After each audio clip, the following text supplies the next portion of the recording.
Time flows on, but memories will never fade into oblivion.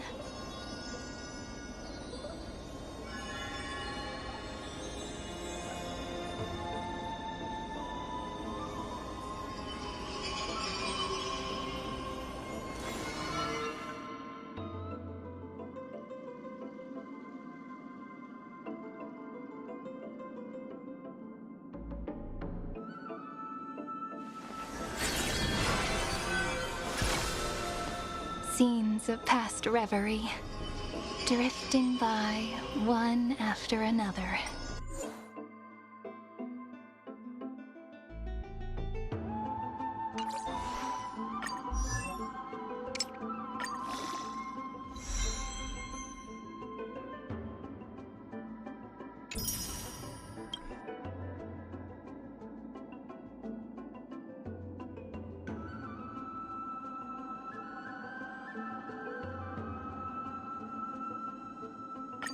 Yet another beautiful verse of poetry.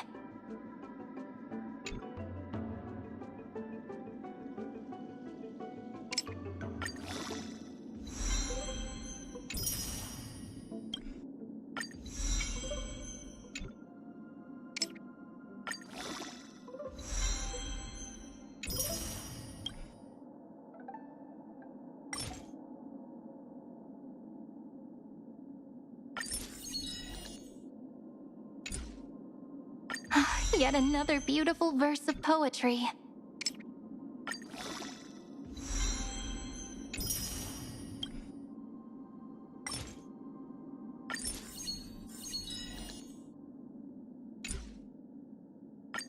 Yet another beautiful verse of poetry.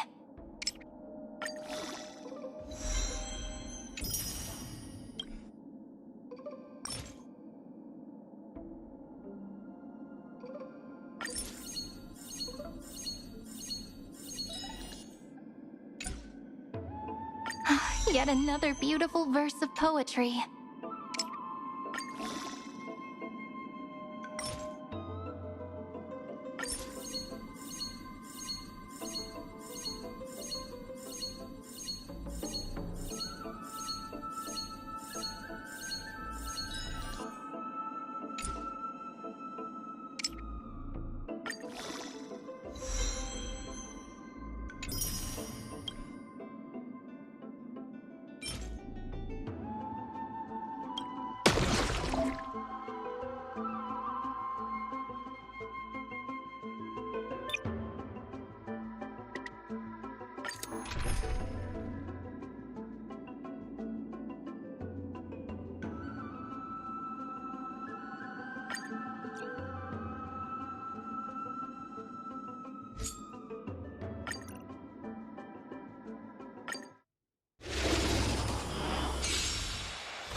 Still waters of oblivion. Earth shatters, heaven trembles, soaring above the lands. This is permanence! Here! Ha! Try that again. You can't run! Humanity never conceals its desire to control the heavens, and I'm no exception. Familiar. You won't get away. I weep for the departed. It too shall fall.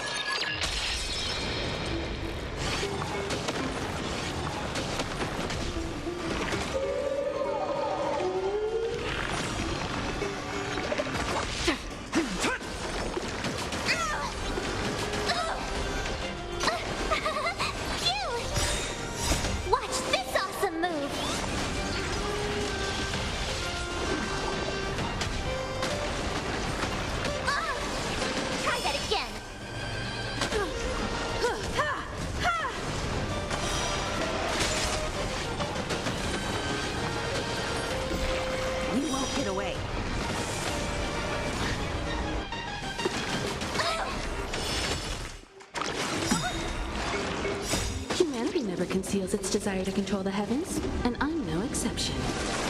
Again. Soaring above the lands. This is permanence! You've got a lot of nerve. Mountains fall, dragons rise! Here!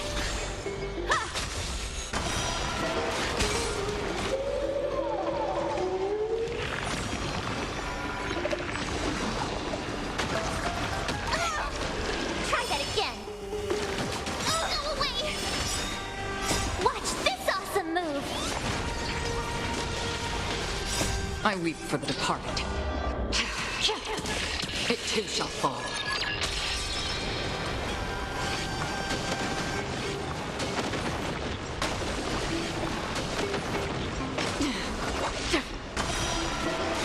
You won't get away.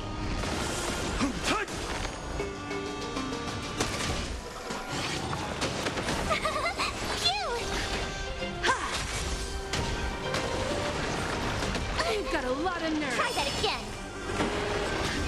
Destined for oblivion. You won't get away. Humanity never conceals its desire to control the heavens, and I'm no exception. You go away! They're annoying!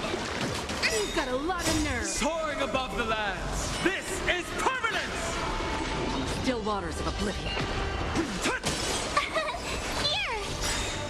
Watch this awesome move!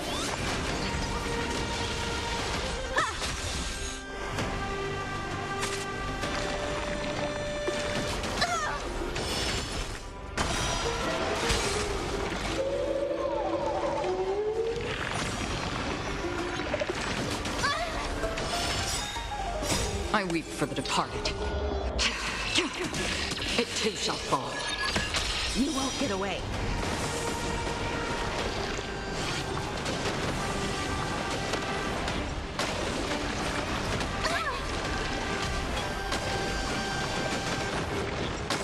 Destined for oblivion.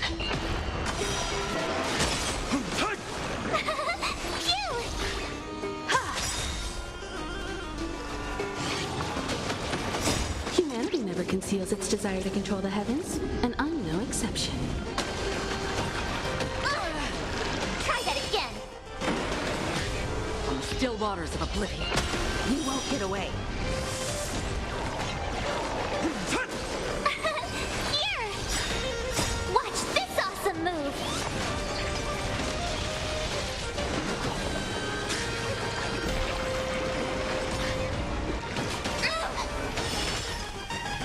Again. Barely felt it! Soaring above the lands. This is permanence! Phew!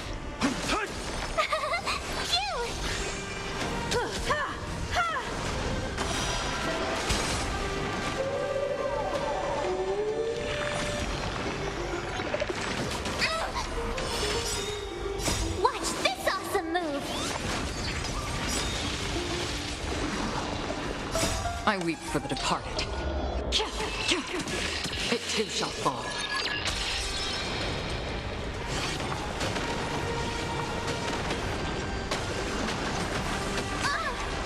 Try that again!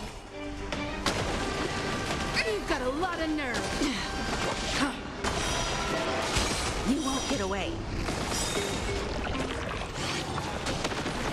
Humanity never conceals its desire to control the heavens, and I'm no exception.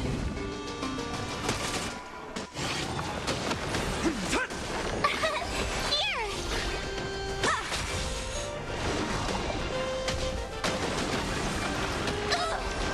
You can't run! On the still waters of oblivion. You won't get away.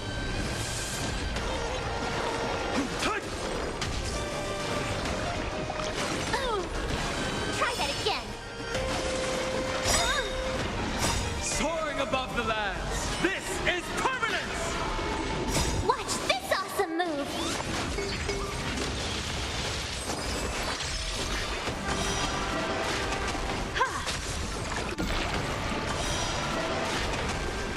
You've got a lot of Can't nerve. run! Try that again! They're annoying! Humanity never conceals its desire to control the heavens, and I'm no exception. Destined for oblivion. Mountains roar. Dragons rise! Here!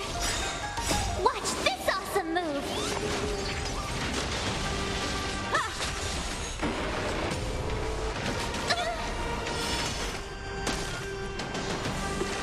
Go away!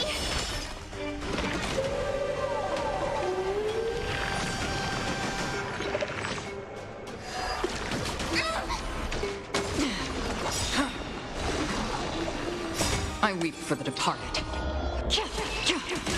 It too shall fall.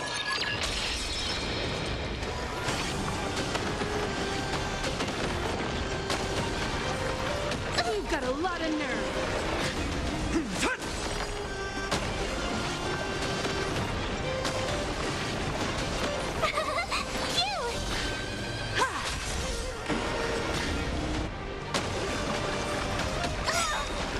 You can't above the lands. This is permanence! Watch this awesome move!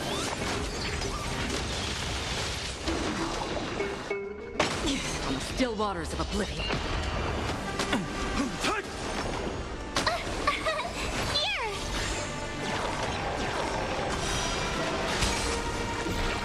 You won't get away.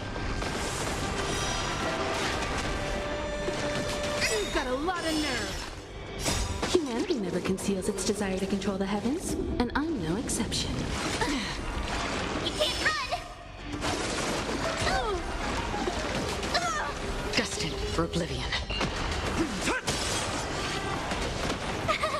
Phew! Watch this awesome move!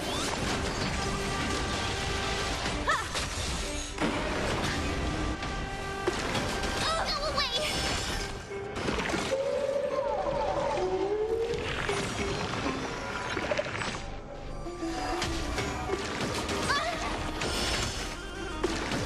Go away! You've got a lot of nerve. Soaring above the lands. This is permanence!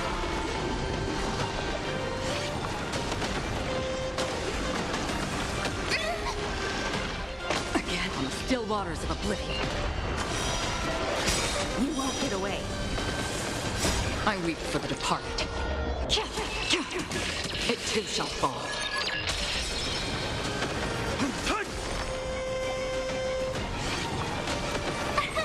Here! You won't get away. Humanity never conceals its desire to control the heavens, and I'm no exception.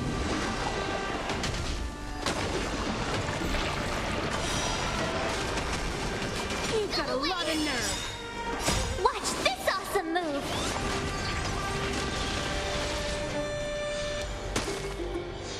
Destined for oblivion.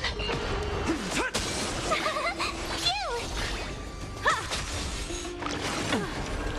You can't run! Try that again!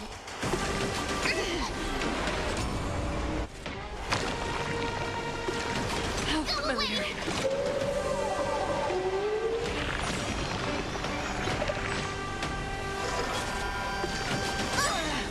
Soaring above the lands. This is permanence! On the still waters of oblivion. How familiar.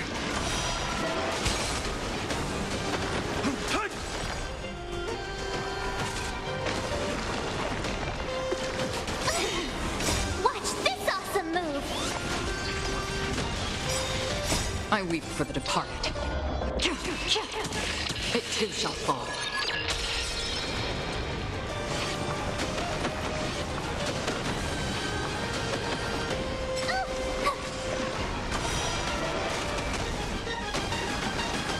How familiar. You can't run!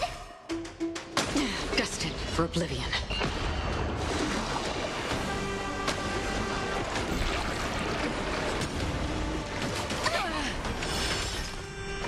You're annoying!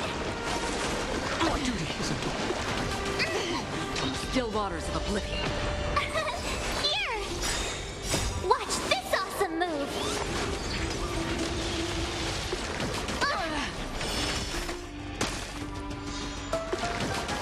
away!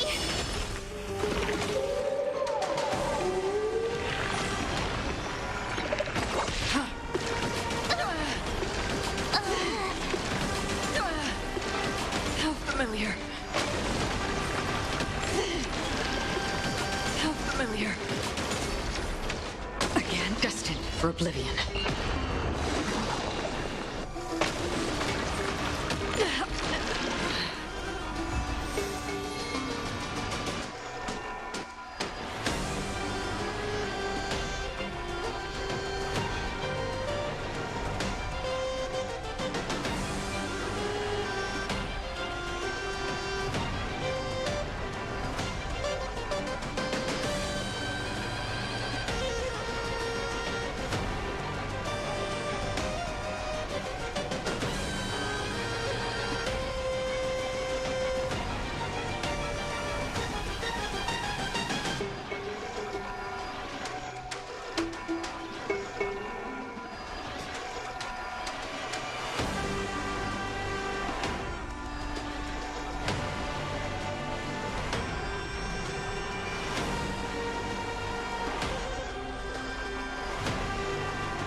This story deserves a perfect ending.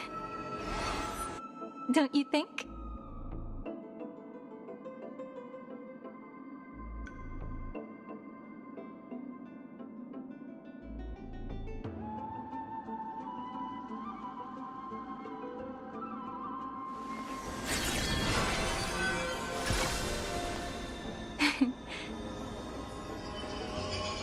Our story is far from over.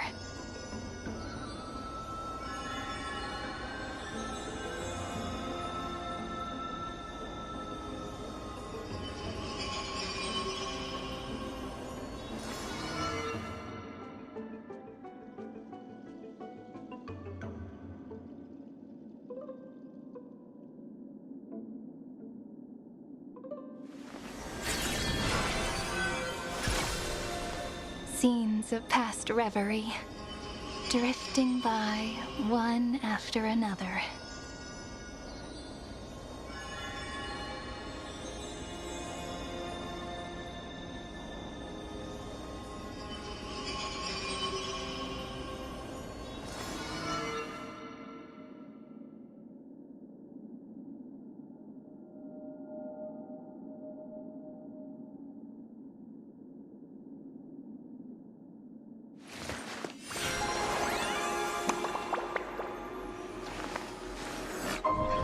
This story deserves a perfect ending. Don't you think?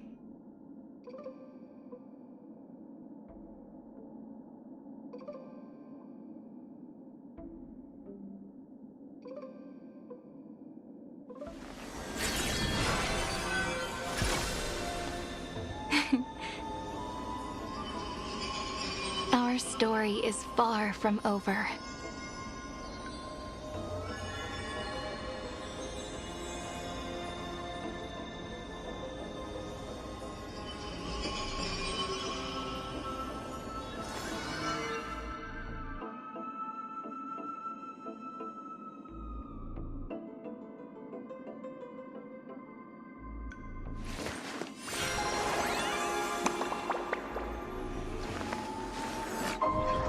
This story deserves a perfect ending. Don't you think?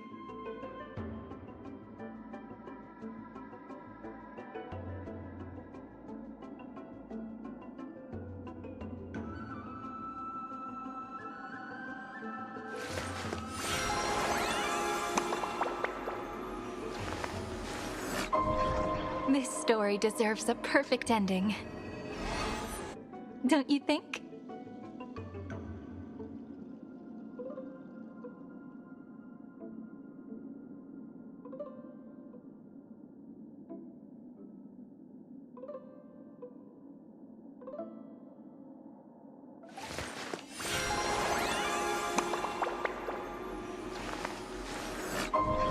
This story deserves a perfect ending.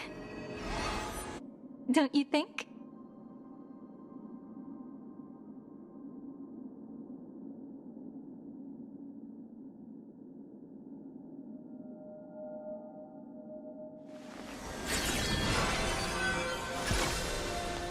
Time flows on, but memories will never fade into oblivion.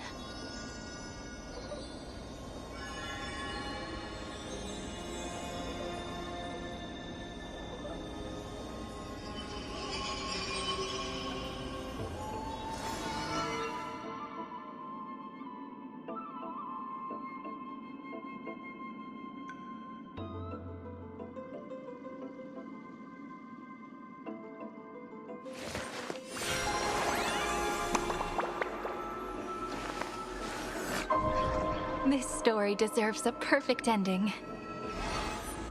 Don't you think?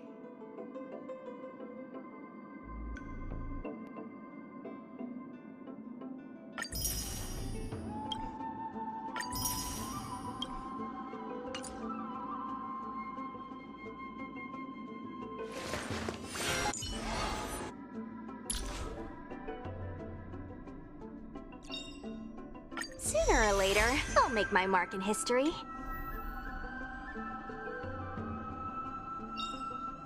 Sooner or later, I'll make my mark in history. Sooner or later, I'll make my mark in history.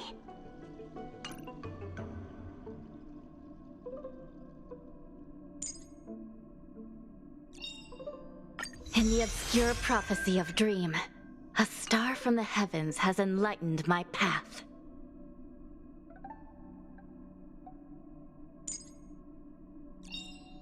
Every shadow on the Yao Qing could be me.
No, my...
Heart.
And follow the way of the permanence.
Since which day did he become known as mighty?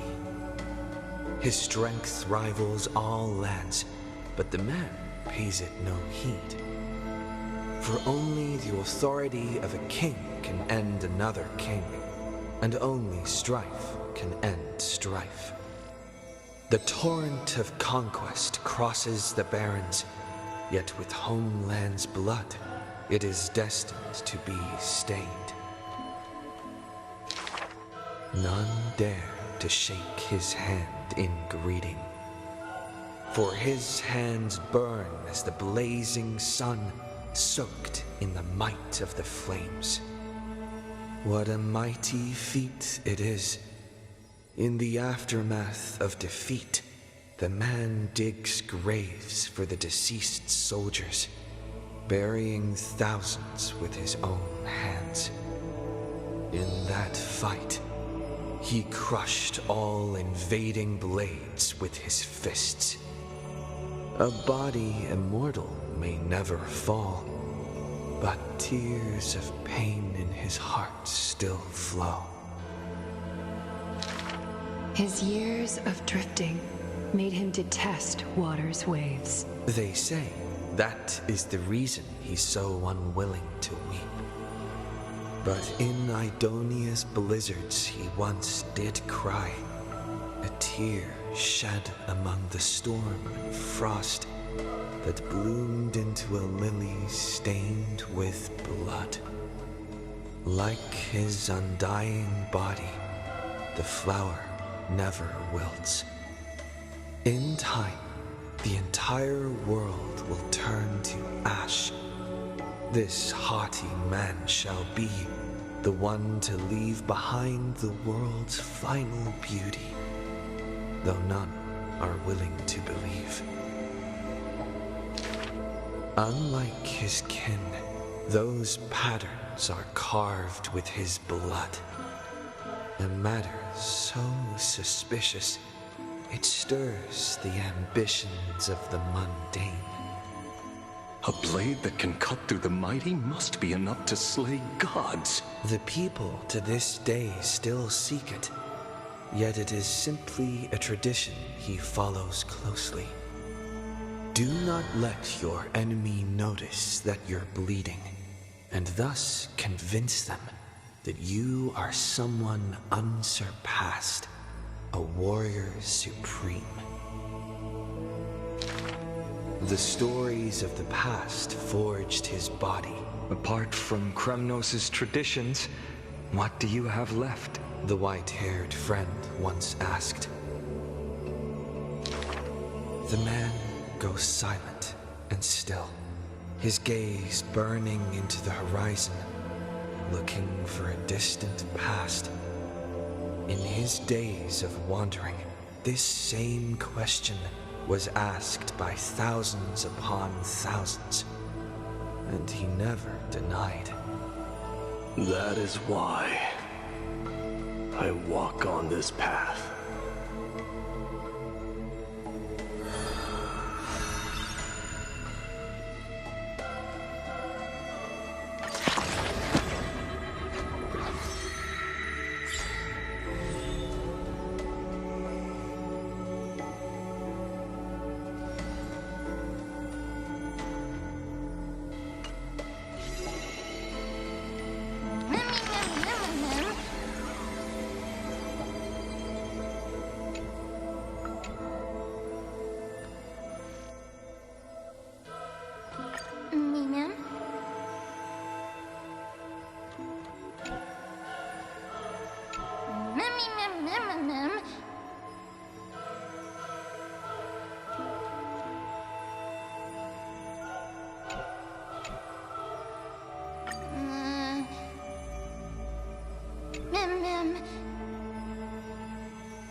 Know my heart, and follow the way of the permanence.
know my heart and follow the way of the permanence.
Speaking of which, don't you also have a red-haired companion?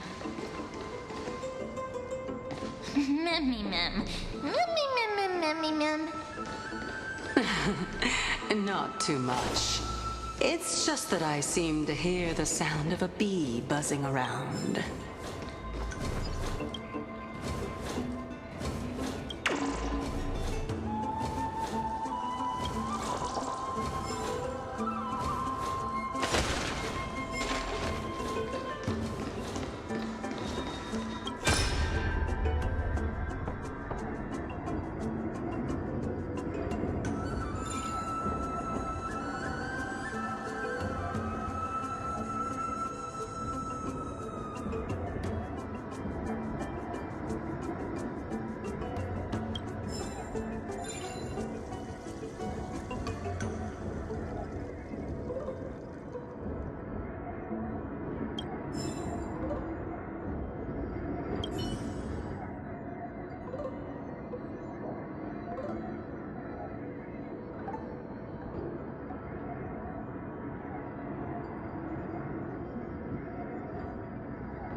Mountains fall, dragons rise! You're annoying! Try that again!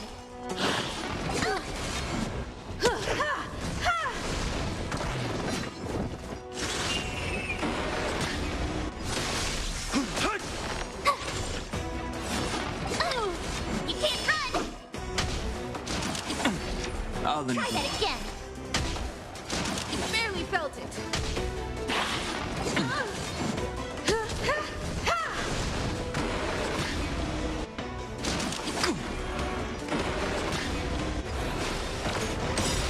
You won't get away.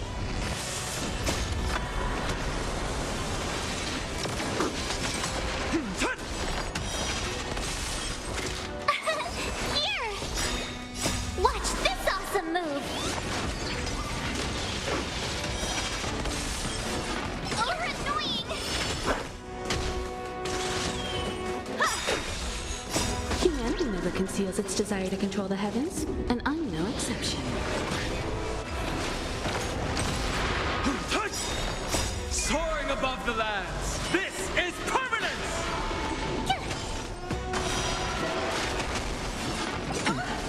Try that again! Barely felt it! You can't run! You won't get away.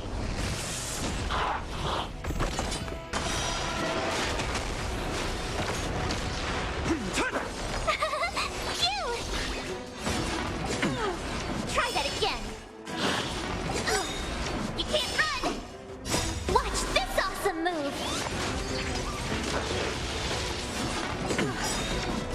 Humanity never conceals its desire to control the heavens, and I'm no exception.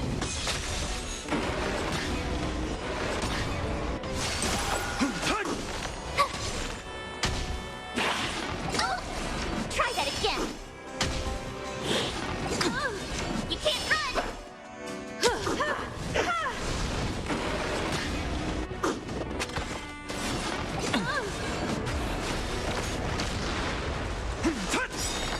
Soaring above the lands, this is permanence! Here!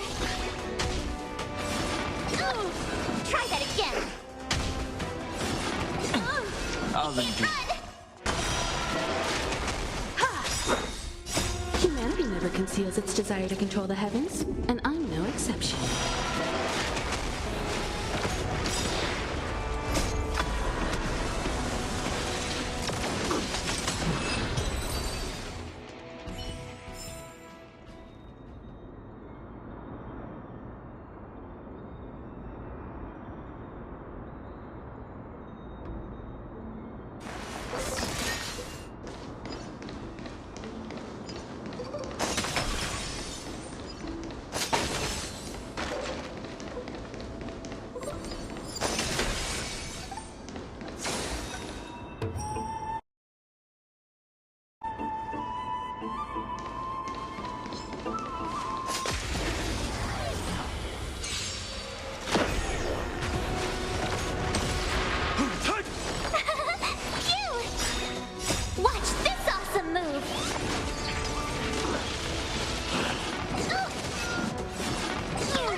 conceals its desire to control the heavens, and I'm no exception. Try that again. Watch this awesome move.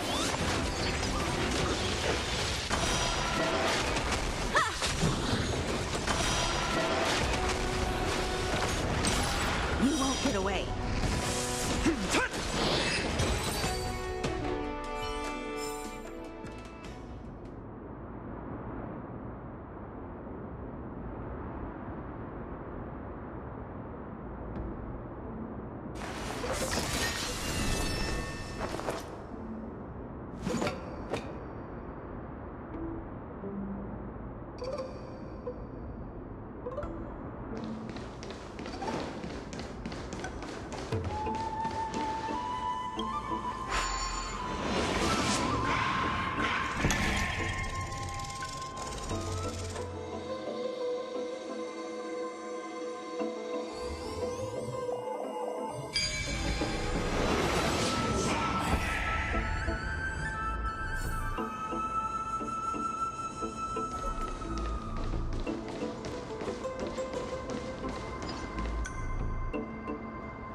Whoa!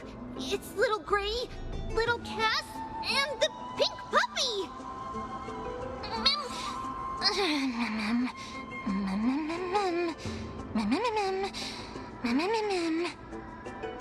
Lady Trianne, are you all right? Were you hurt? No, Trianne flew high up into the air so the monsters couldn't reach us.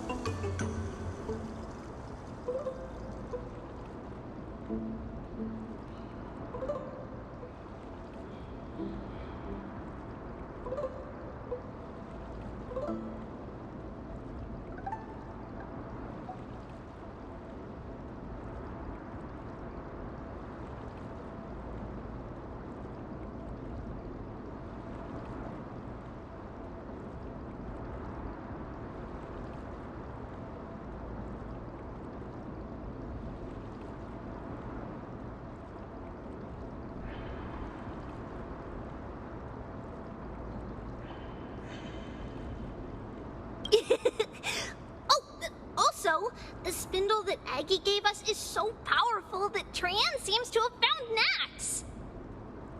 He's near the treetop. Even though our perception of him is very weak, it's not like the white dryads from before. But since Trianne was alone and afraid that it might be dangerous, we did not fly there to take a look.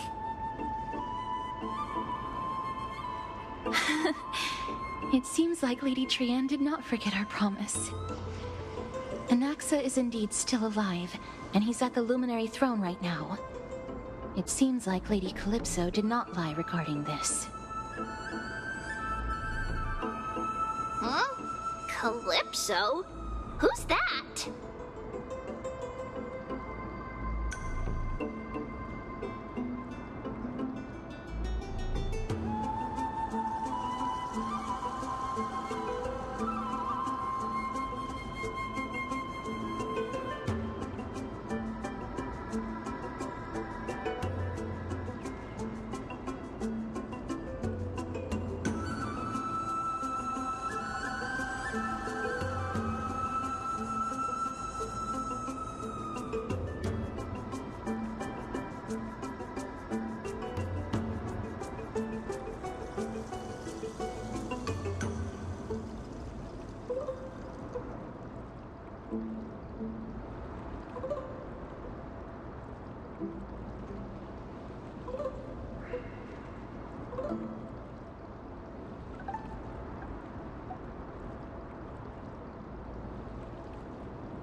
so you received help from a kind-hearted person. But the golden thread doesn't seem to be able to sense the person you're talking about. Mem! Mem, mem, mem, mem, mem, mem. Mem! Mem, mem, mem. Coming and going without a trace. She's such a strange person. Oh! Actually, Trian also found this. Could this be related to the person you're talking about? This is a piece of burnt cloth. Yup! Trian found it on a branch not long ago. Trian even used the golden thread to search around and found that the entire grove is giving off a similar aura. Memmy... Memmy mem mem mem... Mem mem memmy mem? Trian doesn't think so. Because when Trian picked it up, we didn't see anything at all. And judging by the golden thread, the aura seems to be all around. Lady Trian, where is the aura gathered at right now? It seems to be... Oh! A little higher and a little ahead of us. The Dome of Devotion. Calypso, just what are you hiding?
Conceals its desire to control the heavens, and I'm no exception.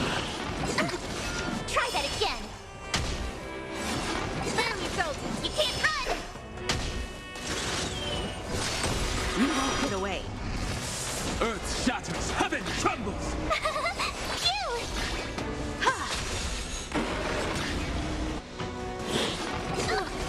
Try that again. Watch this awesome move.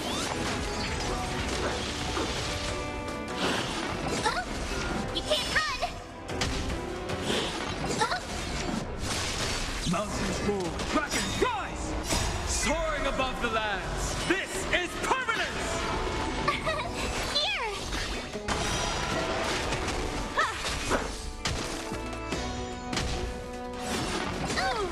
Try that again!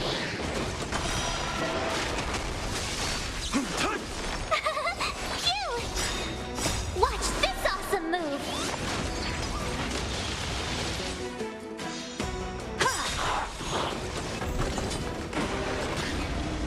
Humanity never conceals its desire to control the heavens, and I'm no exception.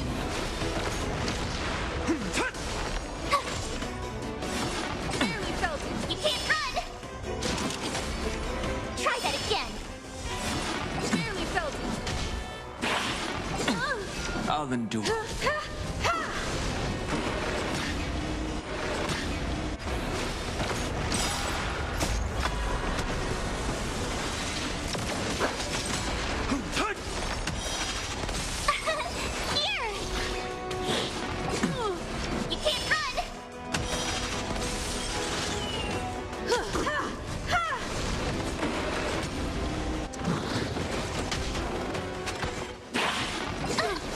Try that again!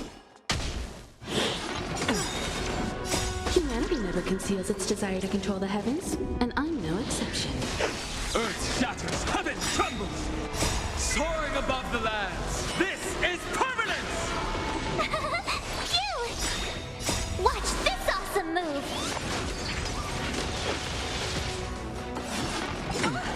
You can't run!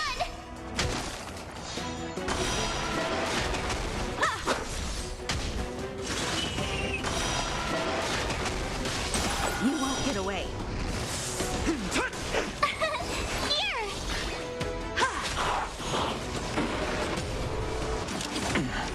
Try that again.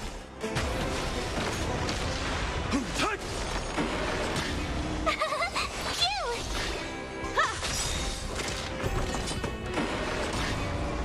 Humanity never conceals its desire to control the heavens, and I'm no exception. Here! Watch this awesome move!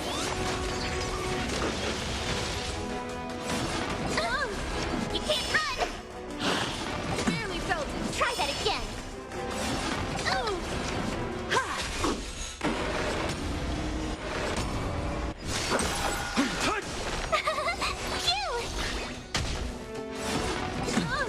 You can't run! You're annoying!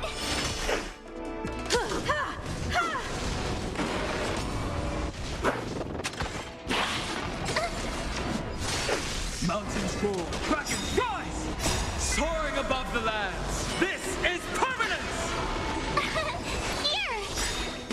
Watch this awesome move!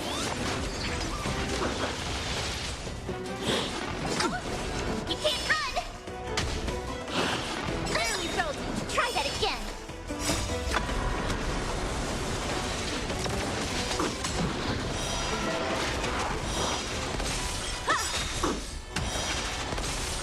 Humanity never conceals its desire to control the heavens, and I'm no exception.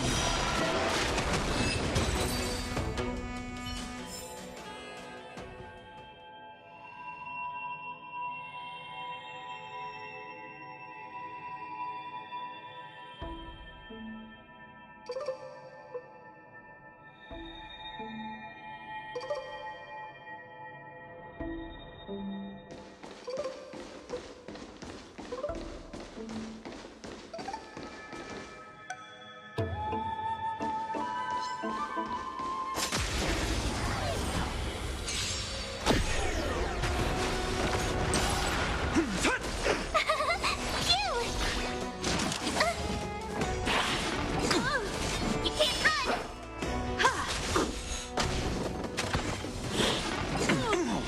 Try that again.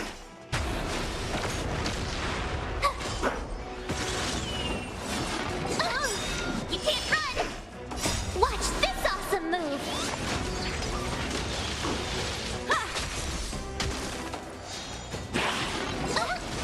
Try that again. Here! You can't run! Try that again. Humanity never conceals its desire to control the heavens, and I'm no exception. Phew! Watch this awesome move!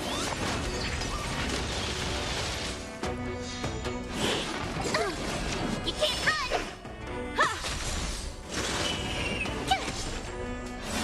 Barely felt it. Try that again. You can't run!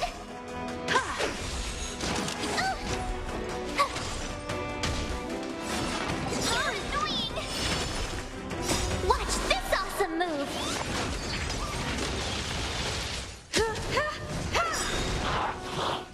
Humanity never conceals its desire to control the heavens, and I'm no exception. You can't run! Here!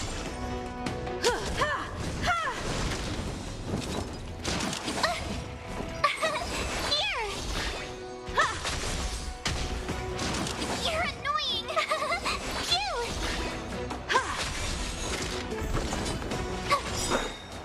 Watch this awesome move! Barely felt it. Try that again. You're annoying! Humanity never conceals its desire to control the heavens, and I'm no exception. exception.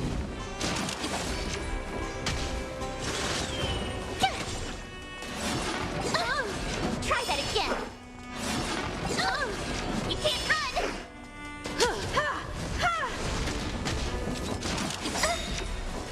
Watch this awesome move.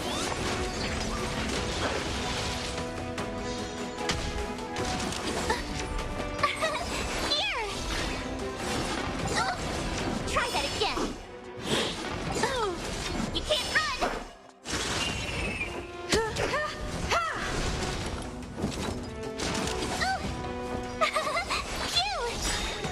Watch this awesome move. Annoying. Humanity never conceals its desire to control the heavens, and I'm no exception. You're annoying.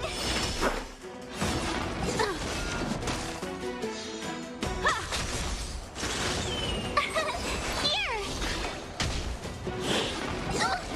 Try that again. You can't run. Watch this awesome move.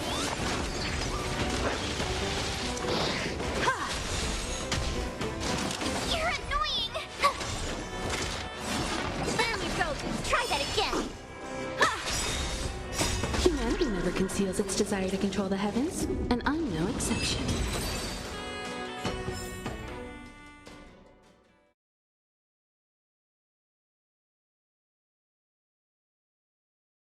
Oh. Uh-huh.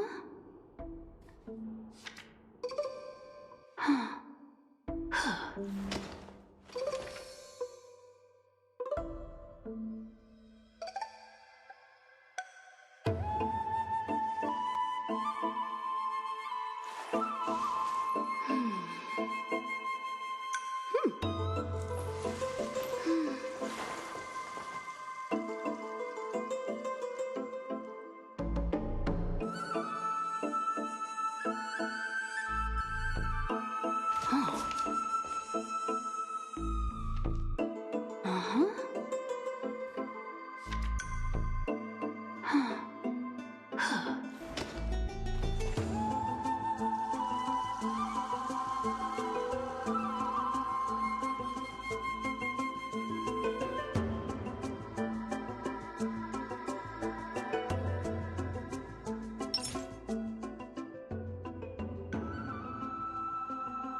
The golden thread is vibrating more and more violently.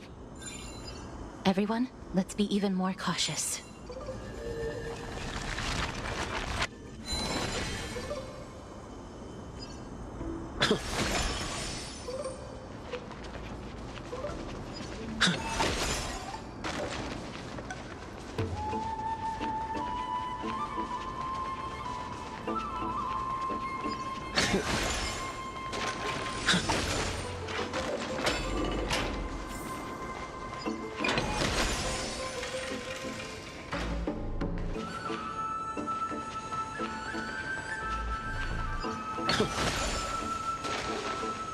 There's no one.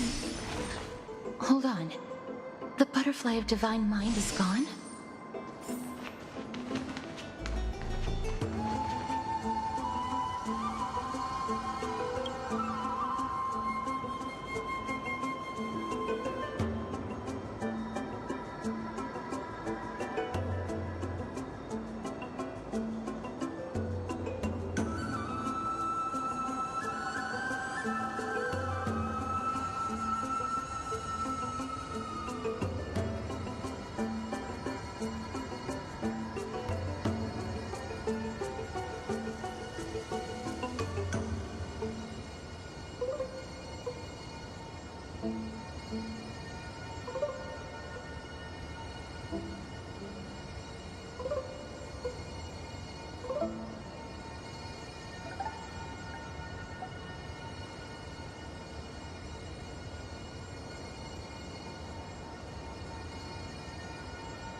be?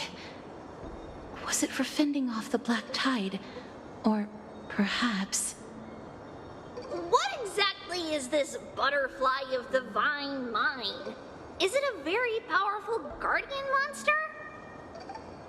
No, how should I put it? It's considered a safeguard for the Titan's core flame. This butterfly is created from Nestia's remaining divine mind and bears the responsibility of guarding the core flame.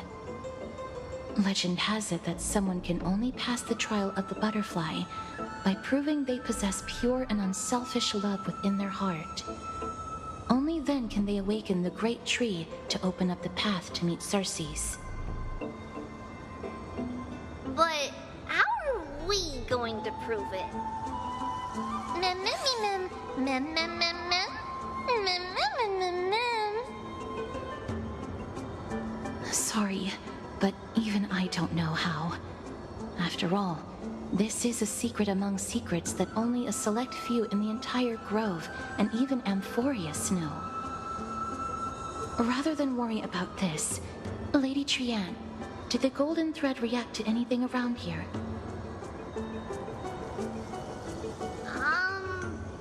No. That unknown thing seems to be even farther ahead and higher up.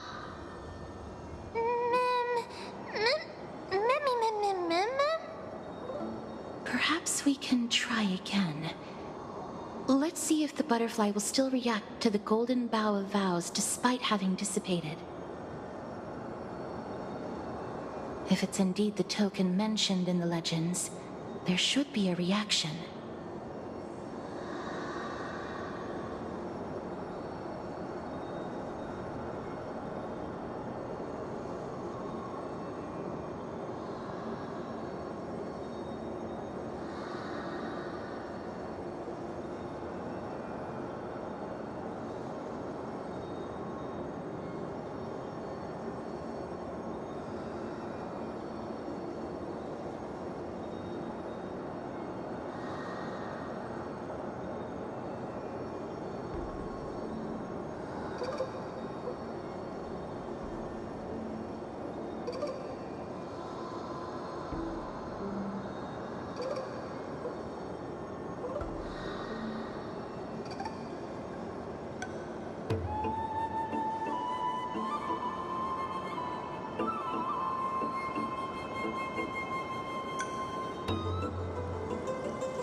Let me give it a try.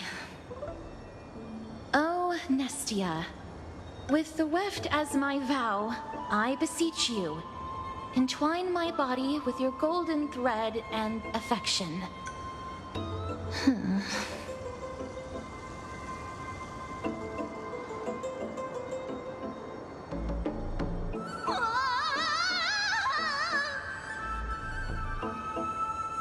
Lady Trian, and even Mem? Where have they disappeared to? Little Gray, Little Cass, look over here!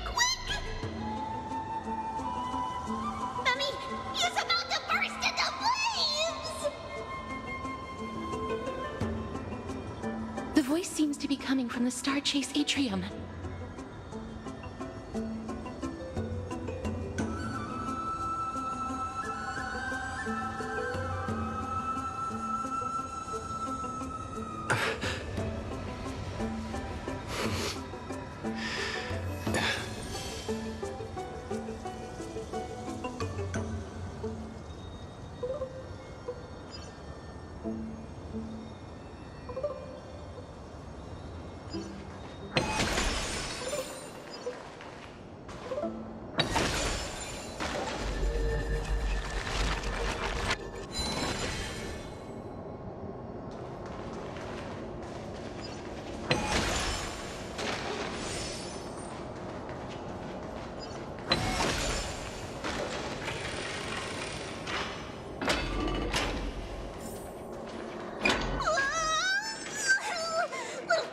Little Cass, it's bad. It's very bad. I'm fine.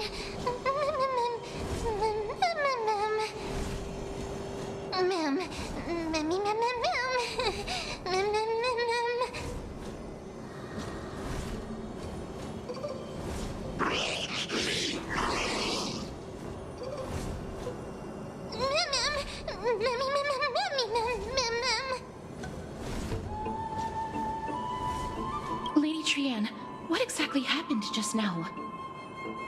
Trian and Memi were looking around to see if there were any mechanisms nearby. But just as they went to take a closer look at that big piece of amber, they were surrounded! I see. Let's get a move on. The orbs belonging to Ornyx's priests should be nearby. Hopefully they'll be of some use.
You can fight it, or rock with it!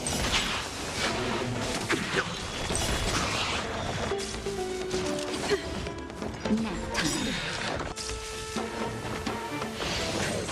That's it? Let's rock!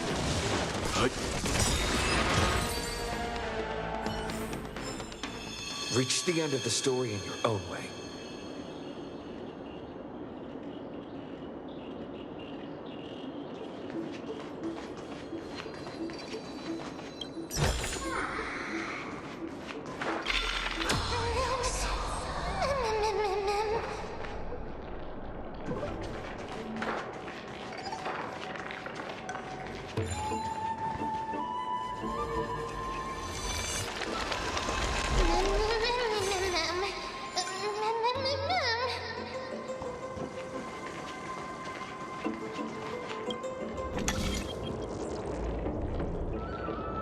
It's connected!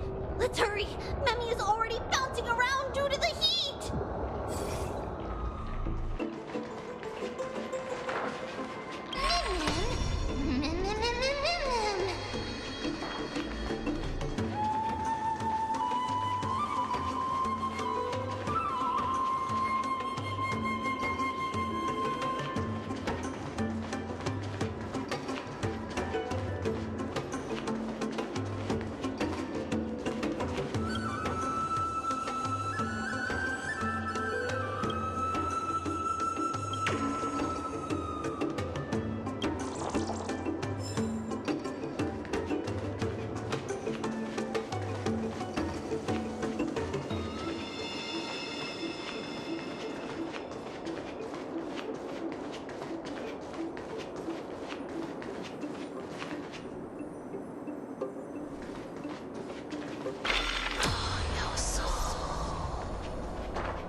Is that all?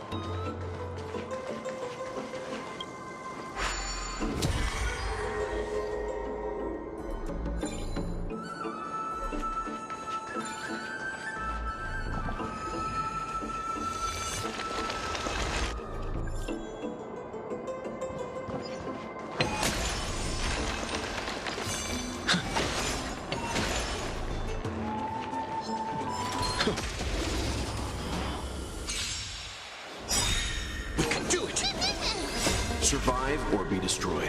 There is no other choice. You can fight it, or rock with it!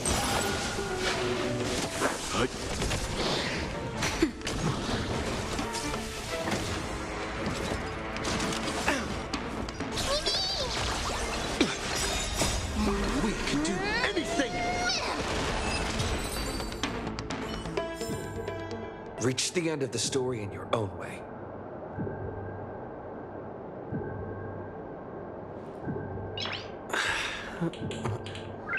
Nice.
Nice.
no.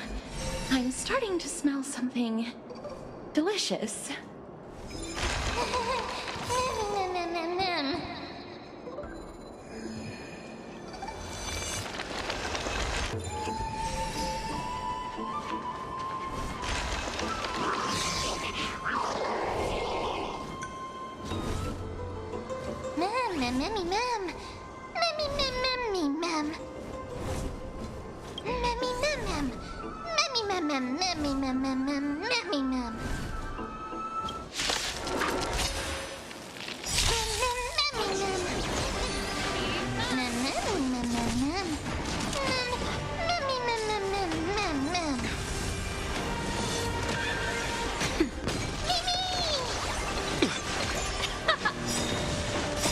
You can fight it or rock with it.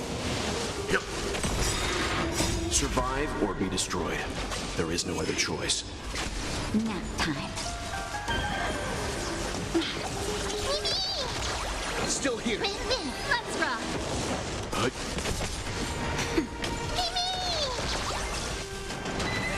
I'm fine. Just a little something. Think nothing of it. You can do it. We can do anything.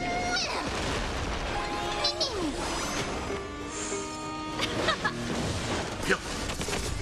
Nap time.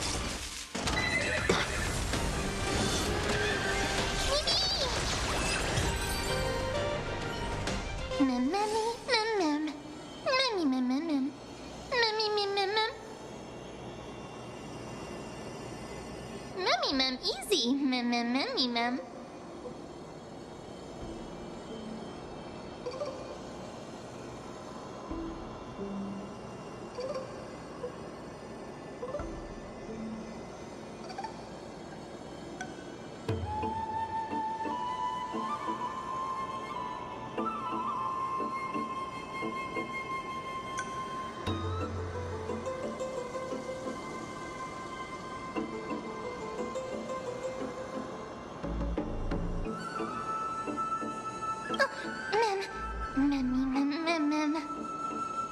It's all right. Trian only just flew down.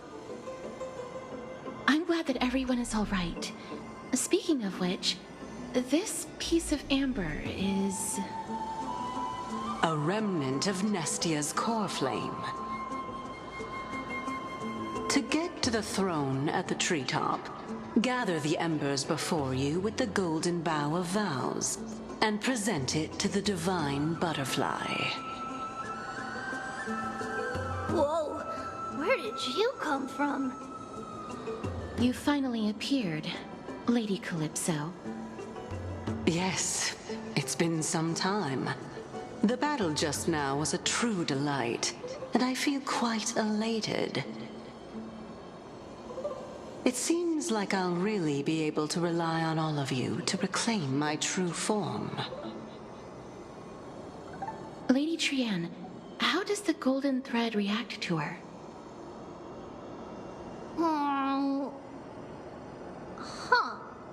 There's no reaction at all. Obviously. After all, the fragment that you picked up just now is completely unrelated to me. All right. Just do as I say. If you're able to pass the trial, I will tell you everything truthfully. Another trial. Mem. But we have to go to the treetop to find Nax anyway, right? I've got a hunch. Come, let's collect the embers and go confront her.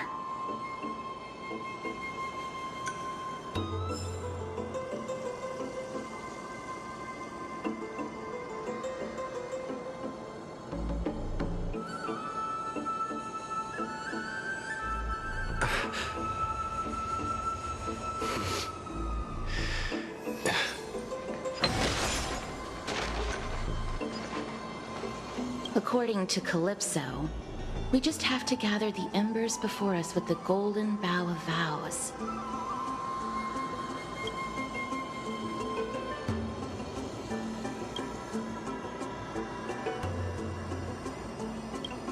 How incredible.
Nice.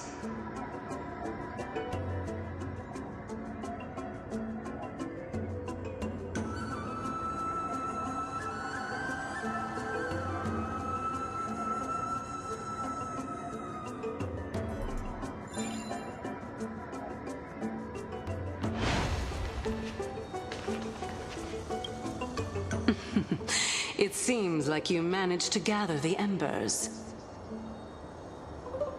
In that case, just offer it to the divine butterfly. It'll be fine. Let's just do as she says.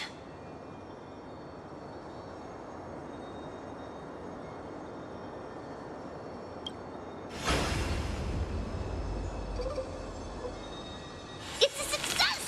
Path has appeared. All of you have indeed passed the trial.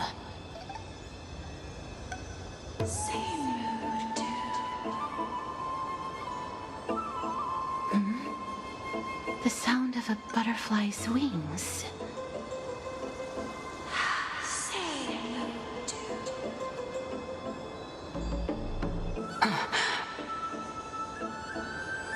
I'll be back shortly.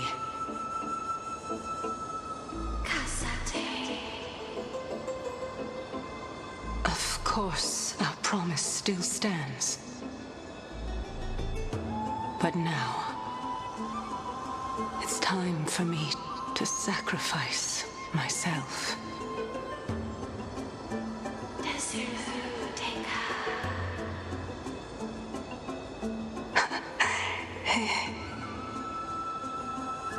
If the West Wind ever ends, let that be the place where we reunite. Farewell, my love. Lady Calypso, this is...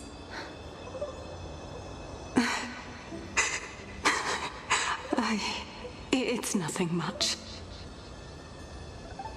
Thank you so much for your help. Now, it's time for me to fulfill my part of the promise. Well, in that case, I can start.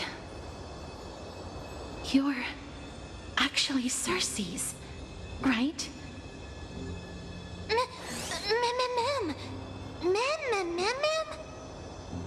Oh my.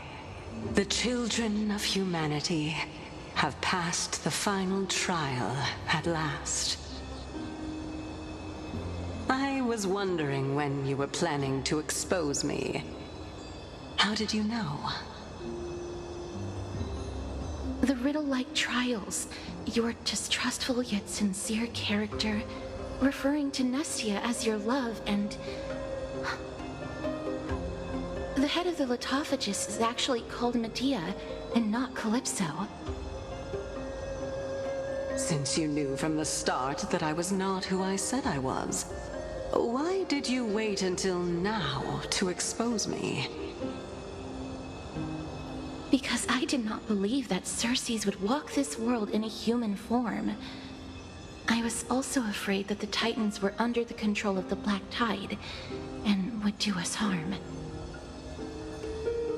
Also, to make a claim, one must have evidence. This is the precious knowledge that I acquired during my time at the Grove. Excellent. To think we were able to gain a new chance at life in the midst of death. Fate truly is a mysterious thing. Well, shouldn't you also tell us why you went through all the trouble of setting up these riddles? Oh, the reason's quite simple. I needed your help, and just like how you were wary of me, I had to ensure that you were not villains who were trying to get their hands on the core flame. I also had to ascertain that you were capable of dealing with the threat at hand. Is this threat related to the Black Tide? Indeed, and it's even more related to that lost item from before. Its owner is a quiet and paranoid hunter who seems to have been reborn from the Black Tide and is attacking along with it. As I could not do anything about them, I split my body up and escaped to avoid harm. I bided my time for a chance to seek assistance. Unfortunately, this was not a sustainable long-term plan. What you mean is that you hid your own core flame? Indeed. I split it into 3. I hid one within the golden bough of vows, and sealed another in the amber, along with Nestia's remaining embers. As for the last one, it's currently in Anaxa's body, which is in dire need of repair. What?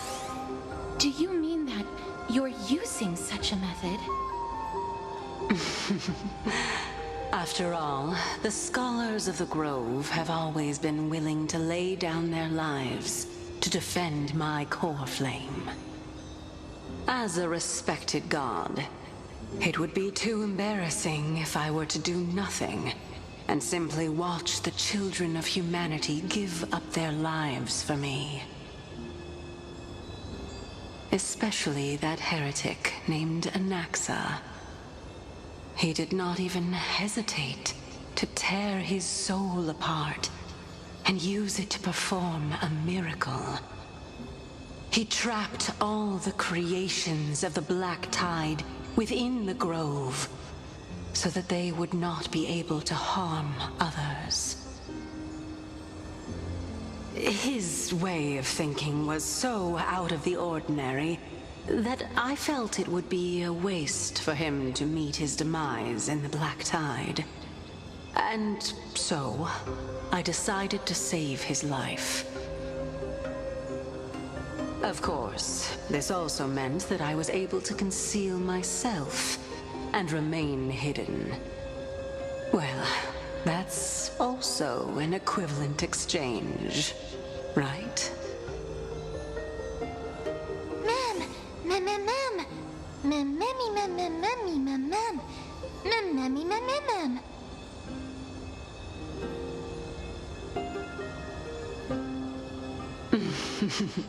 What a smart little bunny. This way, I'll be able to regain my true form, and you will be able to bring the core flame and your teacher back to Akama. We'll also take down the black-robed swordmaster at the throne, together in one go. But, Circes, aren't you the reason Titan? Even if I do not have the authority of strife, I'm still a god. I just need you to buy me some time against the warrior's blade. Once the core flame is reformed, I'll be able to show my hand.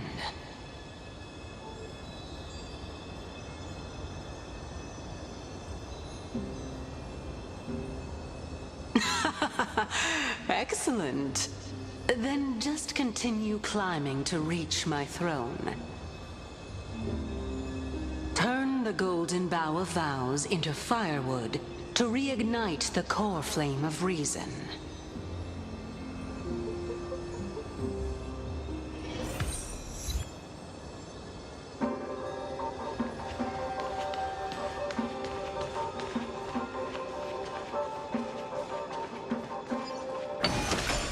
I'll leave it to you, children of humanity.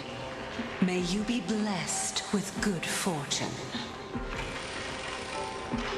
It seems like a fierce battle will be inevitable.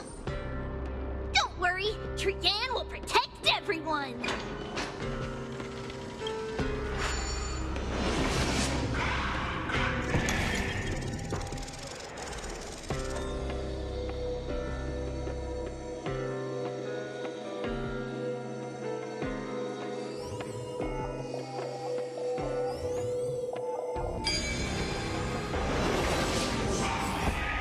Ahead lies the Luminary Throne. And also, the battlefield that we're about to step onto. Ma'am, Memmy,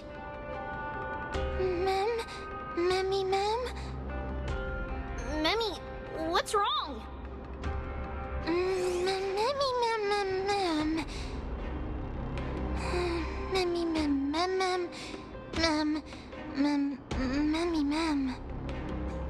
Is this Professor Anaxa?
Circes was right.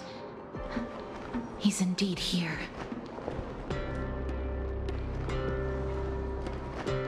Who is this black-robed guy?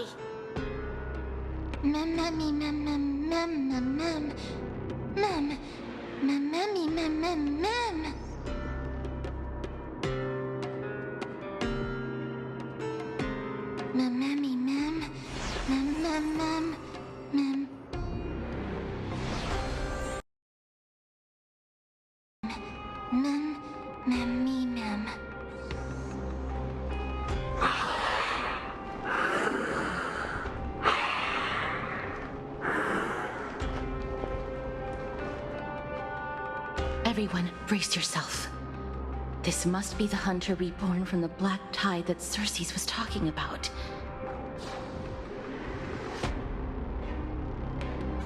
The black sword and cloak.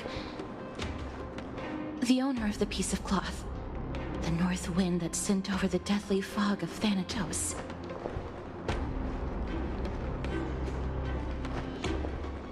You're not demigods. Stand down or die.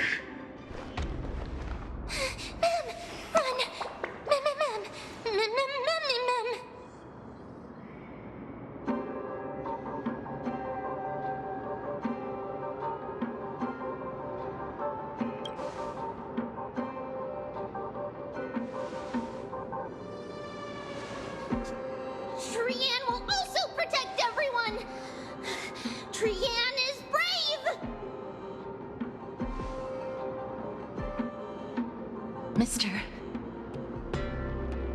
Only this time, may death protect us.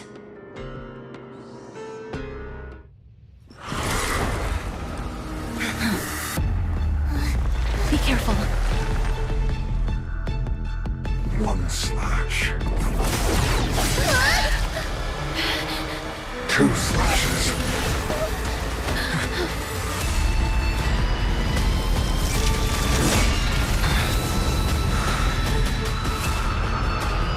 Three slashes are enough.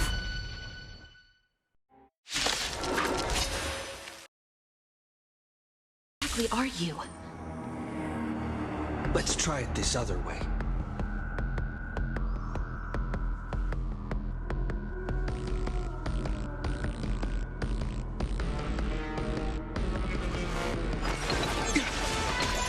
This song's just for you. Keep up with my tempo. Ready to lose yourself? Fight it or rock with it. My music conquers all.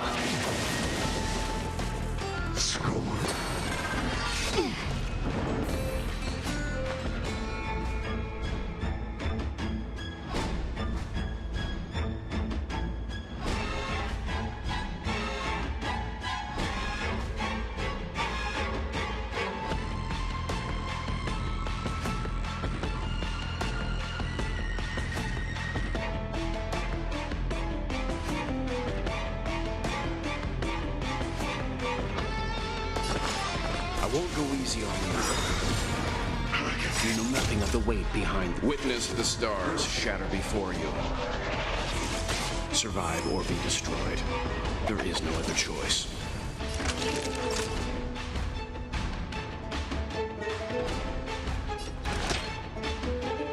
Here comes the medicine. Is this how it feels to be in sync? Come on, I choose you! Turn up the volume. So powerful. Cersei's was right. You can still walk away. Stand down. Time for a shot. All better now? Ready to jam. Remember that! Pretty good crowd today.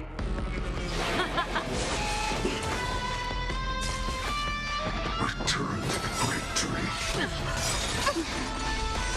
Trust me. Together, we can do anything!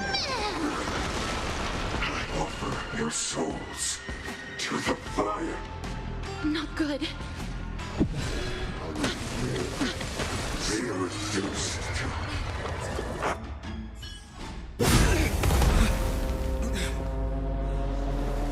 In that case...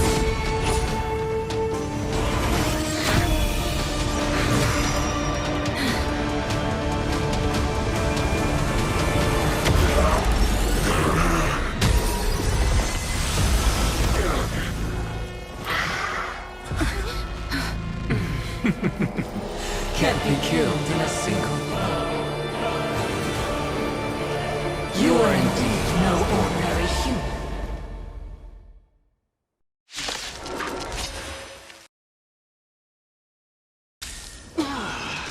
How annoying. Children of humanity, don't waver now.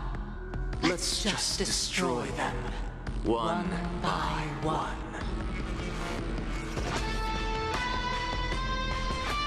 Ready to lose yourself? Fight it or rock with it. My music conquers all.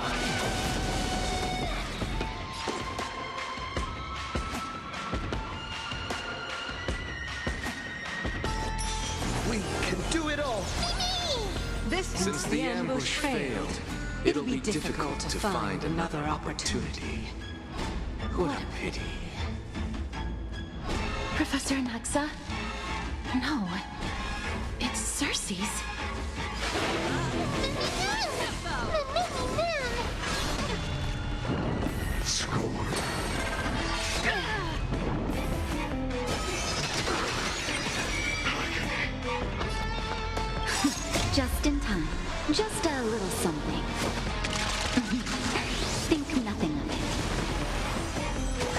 Ready to jam.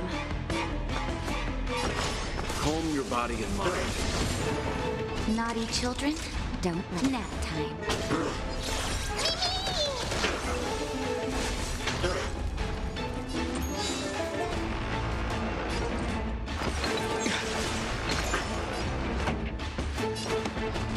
Turn up the volume. Leave the rest to me. I won't go easy on you. All will one day die. You know nothing of the weight behind this power. Witness the stars shatter before you. Survive or be destroyed. There is no other choice. Return to the great dream. Ready to lose yourself? Fight it or rock with it. My music conquers all. Trust me. Together, we can do anything! You're in bad shape.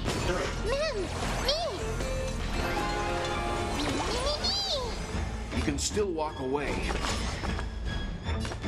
Stand down. Don't worry, I'll do it. Remember that. Pretty good crowd today. Keep up my tempo.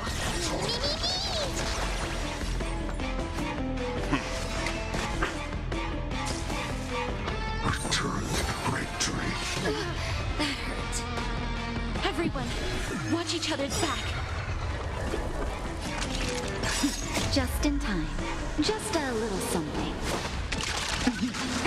Think nothing of it. Timely treatment. Savor the vigor.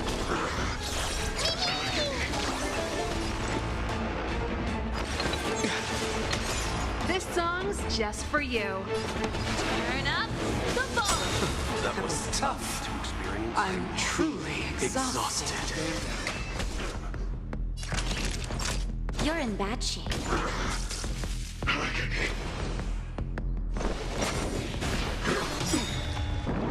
Bless me.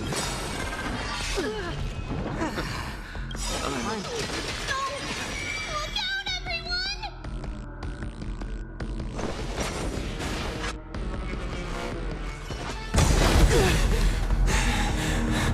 This is bad. Century Gate, open!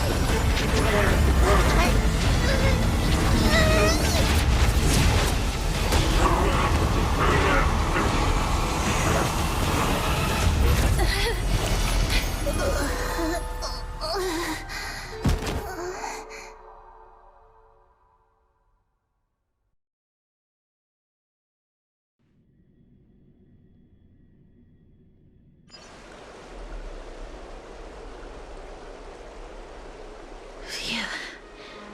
That was a close call. Thank goodness that we returned to Akama unharmed.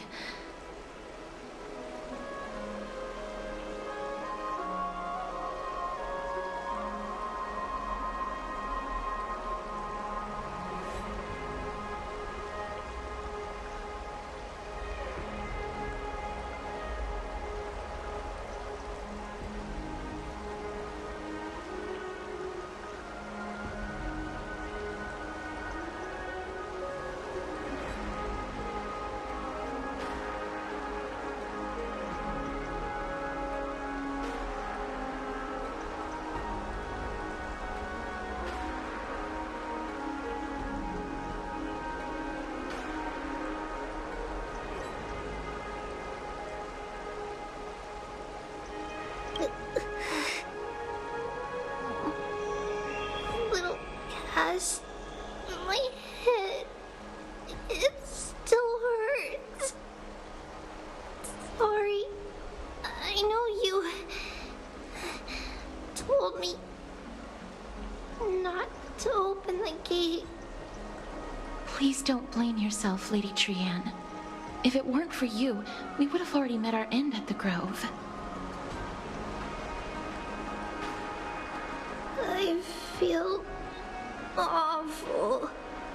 I need to go back. to get some rest. Lady Trianne, you haven't been well since you woke up. Are you sure you can make it back on your own? All this noise and commotion. Akuma hasn't changed a bit, has it? Are you Professor Anaxa? There's no need for doubt. The Titan no longer speaks. It is I, Anaxagoras of the Newsporists. Indeed. You are the only one who would refer to yourself like that. Professor, let me be frank. The mission Lady Aglaya entrusted us is to search for survivors, uncover the truth about the disaster at the Grove, and retrieve the core flame of Circes. That does not surprise me. And now, I'm a survivor who witnessed the entirety of the disaster, as well as the defenseless bearer of a core flame. Are you going to bring me to Aglaya to fulfill your duty? That is indeed my duty, but I prefer not to present you to her as a captive or spoil of battle. Fine. There's no need to make your life difficult. I'm not against meeting that woman.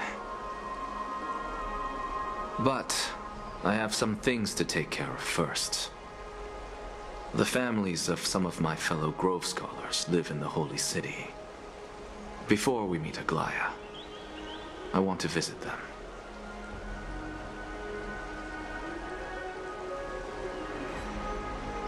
Because Lady Aglaya will probably be against it.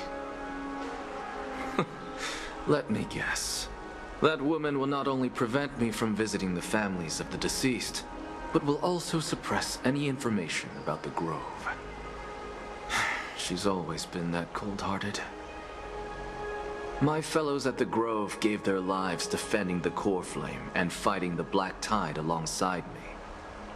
Their families deserve to know the truth. You intend to do it without her knowledge? Do you really think that woman would treat me well, even if I behaved and proved my loyalty? I wouldn't mind seeing a bit more anger on her face. Are you going to stop me, Castorus? I will accompany you, but please understand that Lady Aglaya has her own considerations. You truly have the makings of a fine scholar, putting yourself in other people's shoes like that. Let's go. I won't go overboard. So, after all these years, you and Lady Aglaya are still... Neither of us is narrow-minded. You should know the root cause of our conflict.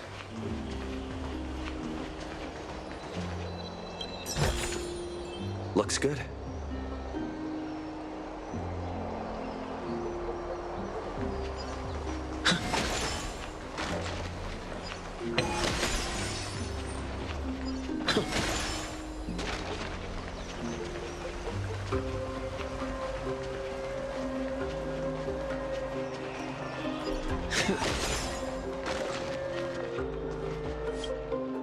Hello. And you are? Hello. If I'm not mistaken, you are Kallinicus's wife, right? Yes. Oh, are you a messenger? No wonder I haven't heard any news for so long. There's been a change in personnel, hasn't there? Ma'am, Kallinicus passed away a few days ago, defending the Grove against the Black Tide.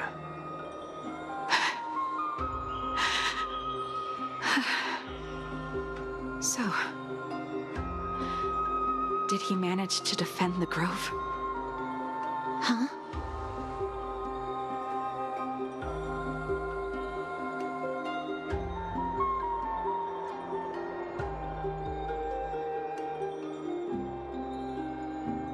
Yes. He managed to protect Circe's core flame at the cost of his life. see.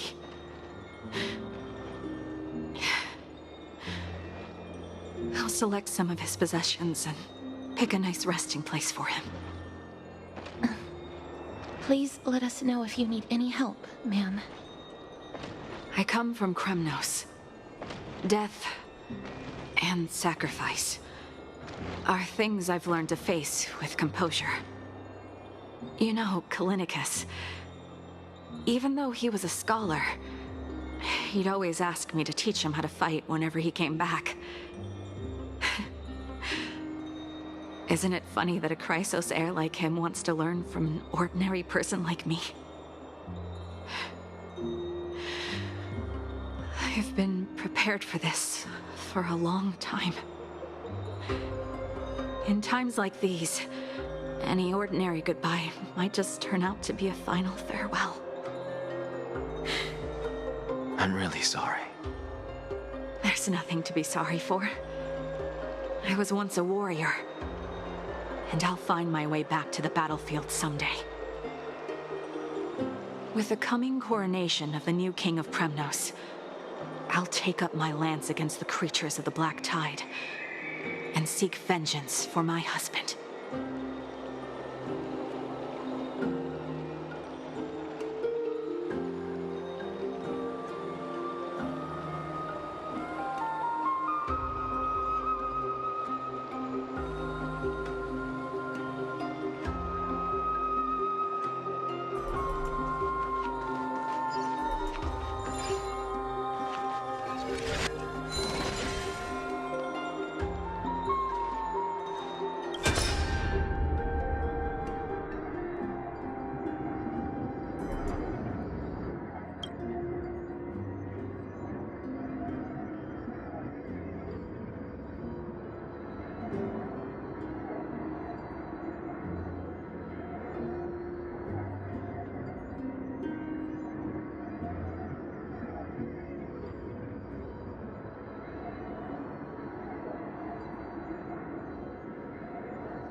Oh, hello, young ones.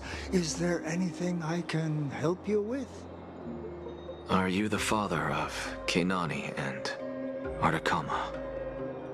Ah, yes. Did my daughters cause trouble at school again? Alas, forgive this old brain of mine. Both of my daughters graduated long ago, and they are now scholars at the Grove. As I get older, memories from years past tend to blend together. What's the matter, young one? Why so quiet? Did my daughters really get into some trouble? If they refuse to apologize, just let me know. Their old dad can still talk some sense into them. What should we do? I really can't tell him. Mr. Fabio, the Black Tide took Keinani and Artakama. What? They fought until their last breath against the Black Tide to defend the Grove.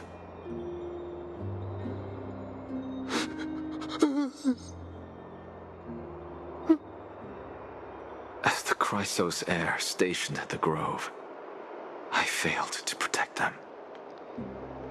Mr. Fabio, if you're upset... Don't put it that way. Even if my Artakama wasn't one of the Chrysos heirs mentioned in the prophecy, she was still a heroine, wasn't she?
Is that all?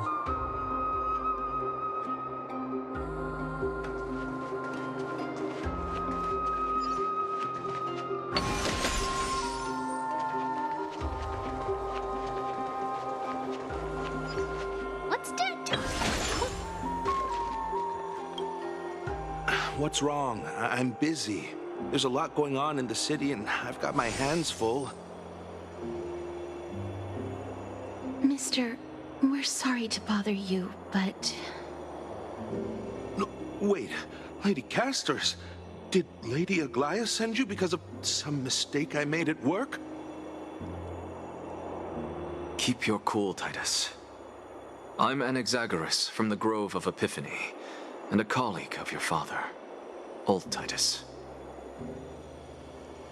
A few days ago, your father passed away. Wait, what? My old man died?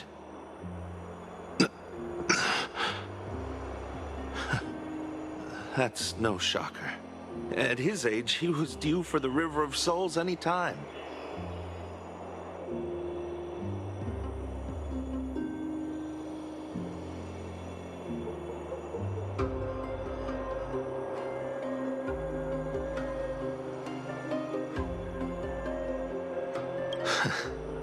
Just up and left me behind. That old man. I've been telling him for ages to stay in the Holy City and enjoy his retirement. But no, he just had to go off to that grove and mess around with those scholars. Still wouldn't budge after all those arguments. That stubborn old thing. I already got him a retirement home and was waiting for him to come around. All my effort is wasted now, and he didn't even give me a chance to say goodbye.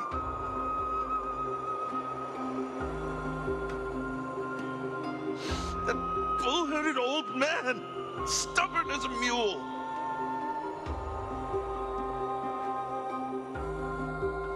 That is it. That's all the colleagues' families that I remember.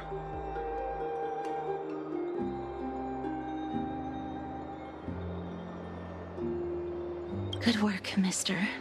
And Professor Anaxa. Let's go. Take me to see Aglaia. All right. I'll lead the way.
Nice.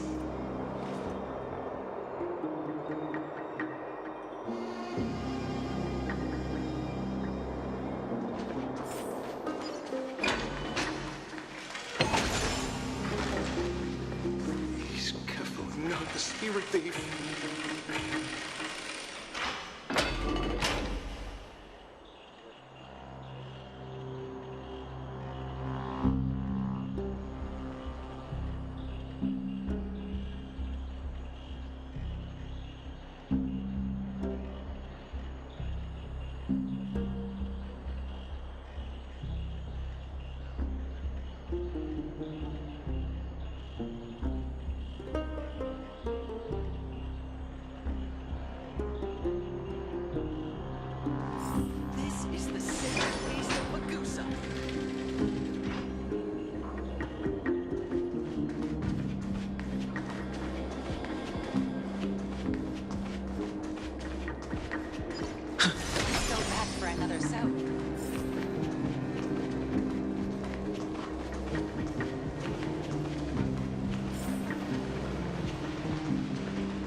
for the food you give us, great Circes.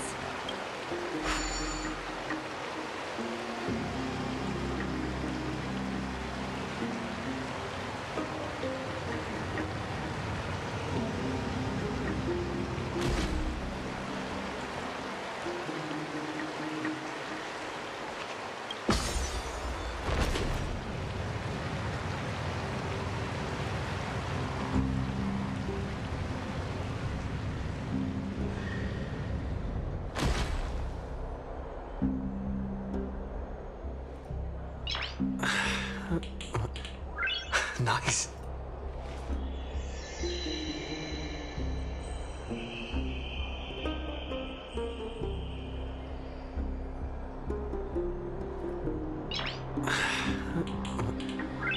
Nice.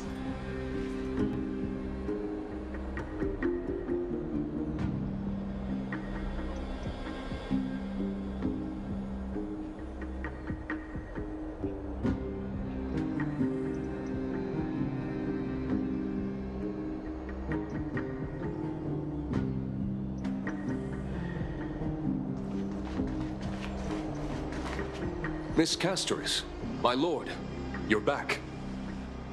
Hello. We have an important matter to discuss with Lady Aglaya. May we trouble you to inform her of our presence? My apologies, Miss Castoris. Lady Aglaya has just informed me that she has no time to receive anyone at the moment.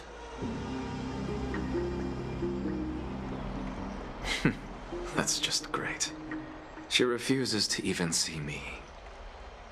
Answer me this, friend.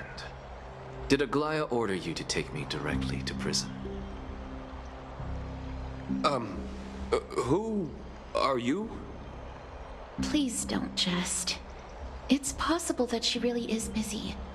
Let's wait here a moment, and I'll try to contact her using the slate.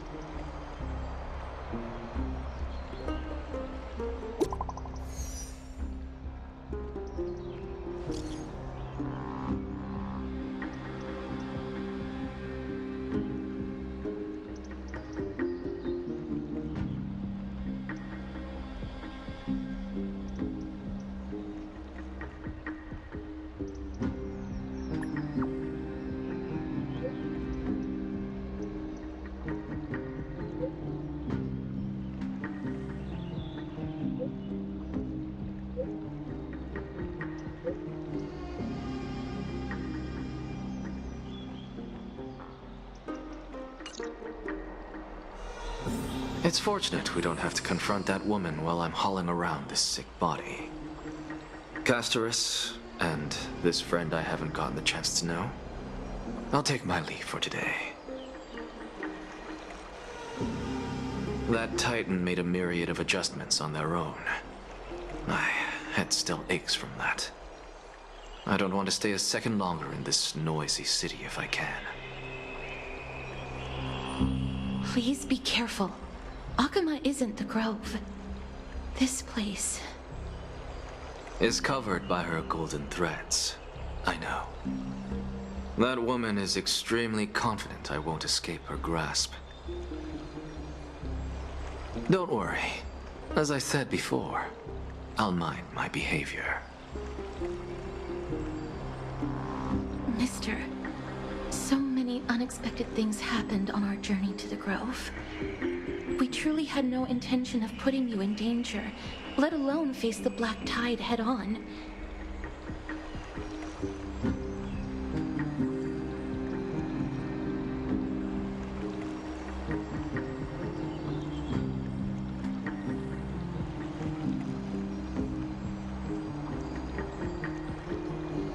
Please do not underestimate the threat the Black Tide poses. The Black Tide is not just an enemy of Akuma, but all of Amphoreus. Even back when the forces of strife coveted the Holy City, their warriors still undeniably halted the Black Tide outside Castrum Krymnos. Negador's core flame now sits vacant, and the Black Tide has returned. The Grove is an academic city with the best understanding of the Black Tide. It shouldn't have fallen so easily. And yet it was taken overnight, leaving the city in blood and tears, haunted by the spirits of departed heroes. The trial of strife is imminent. I pray Mighty will be able to steel his resolve soon.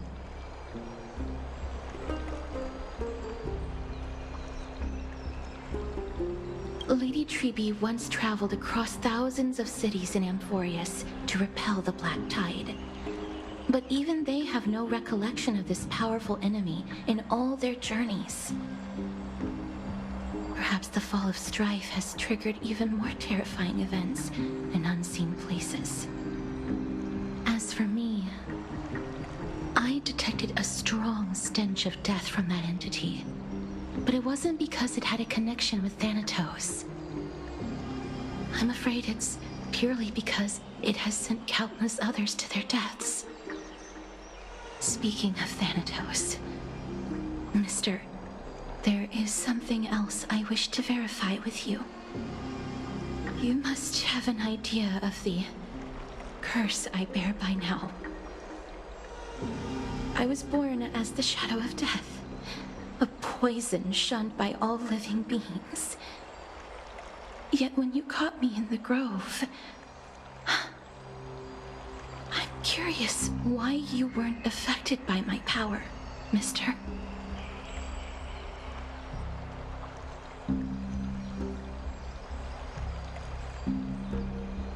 My apologies for the abrupt question. For all my life, I've always wondered, what is my connection to death? And why am I inextricably linked to Thanatos? Mister, you must be tired after being on the move these past few days. Please set aside the tragedy at the Grove for now, and rest for the day. Castorus is right. I should get some rest. Mem is probably exhausted too. They haven't made a peep. I wonder how Dan Heng has been holding up these past few days.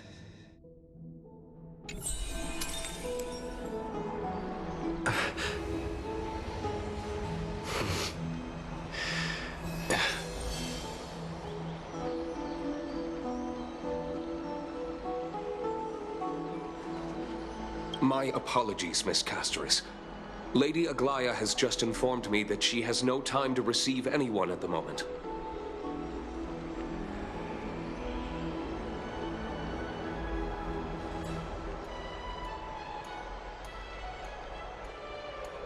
Mister, you must be tired after being on the move these past few days. Please set aside the tragedy at the Grove for now, and rest for the day.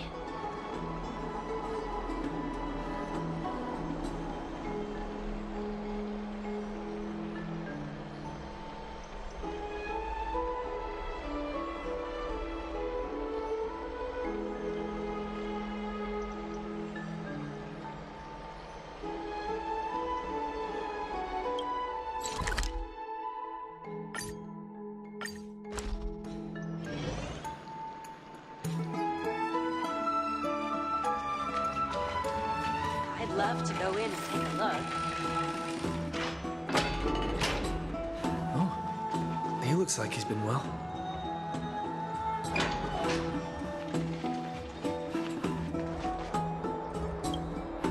Ah, long time no see. I've heard about what happened from Finan. You've been through a lot.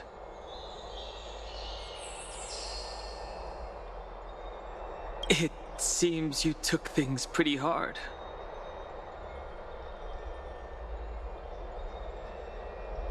I was organizing logs. I also asked Hyacinth for some research material from the Grove. I discovered something interesting. Do you remember that Amphoreus' sky was sealed away by a Titan? Aquila's presence keeps this world isolated from the rest of the world beyond the sky. It seems Hyacinth's ancestors were the sky priests who worshipped Aquila. Perhaps she can give us more clues to find a way back to the Astral Express. Nothing out of the ordinary happened in the Holy City in the past few days. I didn't have to talk to anyone either. It was kind of nice spending time alone.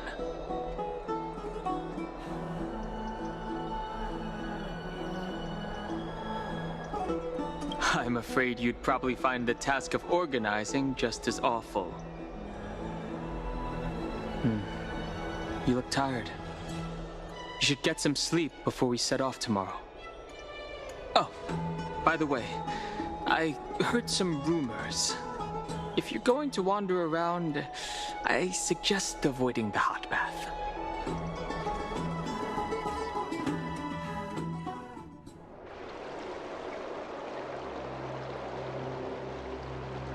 Trian? What's wrong? Is there trouble at the Grove? Yes, I sensed something. It was fleeting, but very strong. It feels like they're in some big trouble. Trian used the Century Gate again. Can you see what's actually happening? No, it's fuzzy like always. But the enemy's aura has disappeared. Maybe they've moved to a safe place? Let's hope that it's just a false alarm. We should place our trust in him and Castorus, teacher. They will keep Trian safe. Aggie, you're talking like we are little kids. One day, Trian will reach her limit, and Trebi will take on the role of gatekeeper from her. We are all aware of that. I am just a little concerned about her state of mind. Trian was already unable to speak, even in short sentences when they left. We want to say a proper goodbye at the very least. I will pray with you. Thanks. And Aggie, it looks like we will need you to come with us to the baths this time to unwind. It feels like neither of us have laughed for a long while. It's time to head out with the west wind! All right.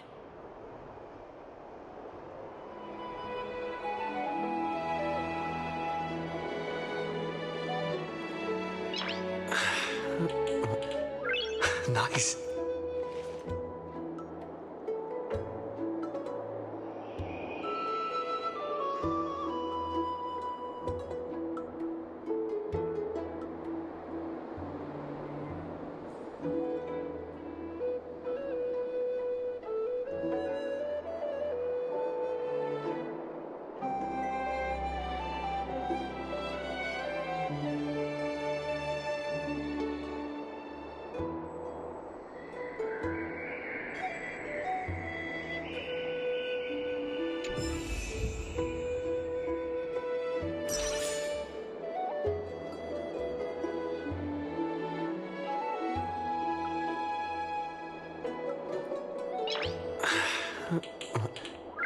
Nice.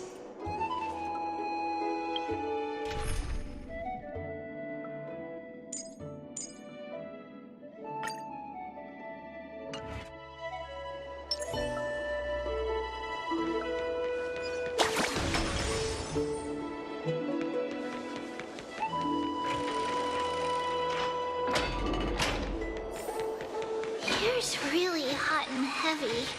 Has it always been like this? Is someone injured over there? What's going on? What happened here? Watch out! Watch out! For the Kremnoan! Kremnoan? This is their doing? Aggie, now's not the time to dwell on that. Let's help the injured people first. Excuse me! Coming through! Oh, you two are here as well. That's a relief. Even the Twilight Courtyard is involved? What in the world happened here? just came to relax. But as soon as I got here, I saw all these people lying on the ground. I've examined them, and they don't seem to be seriously ill. It feels like they've just spent too much time in the hot water. Multiple individuals fainting simultaneously from the hot pool steam? Where is the manager of the baths? He disappeared, and no one knows where he's gone to. Some people have been saying that the Kremnoans are behind this. Lady Aglaya, what do you think about this? Let these people rest. The two of you, please come with me. Have you thought of something, Aggie? Yes. While their intentions elude me, it's time to bring this farce to a close. I heard it's the Kremnoan.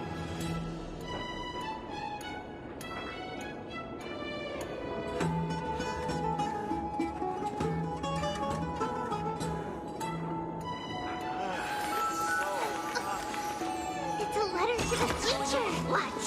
We'll deliver it as fast as we can. This is really bad. I heard it's the Kremnoan.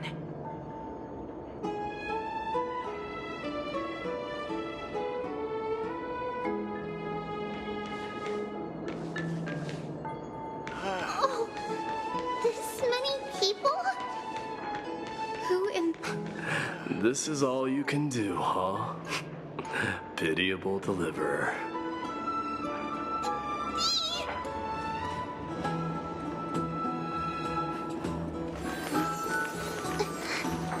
It's a blessing to the patch. We'll pass it on as fast as we can. Let's go.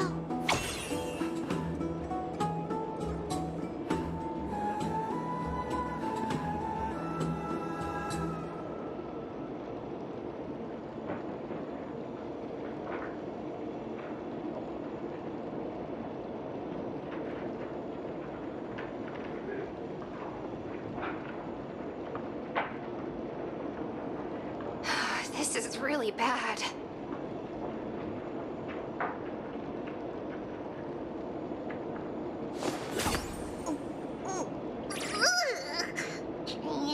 Training? Which one of you likes such sour stuff?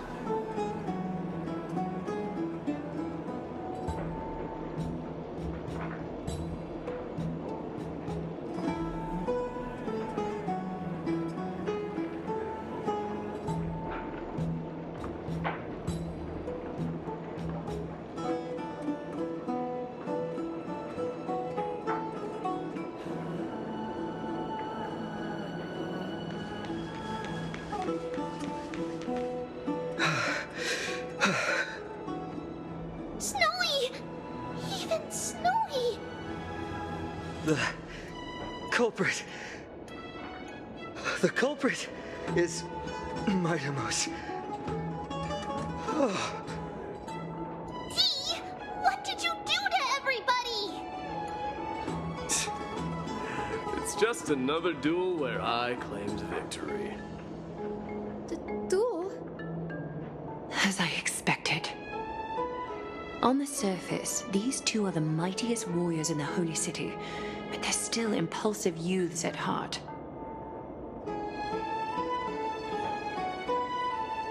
Speak up, Mighty. Tell us exactly what kind of foolishness you and Finan indulged in this time.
No, none of those sound right.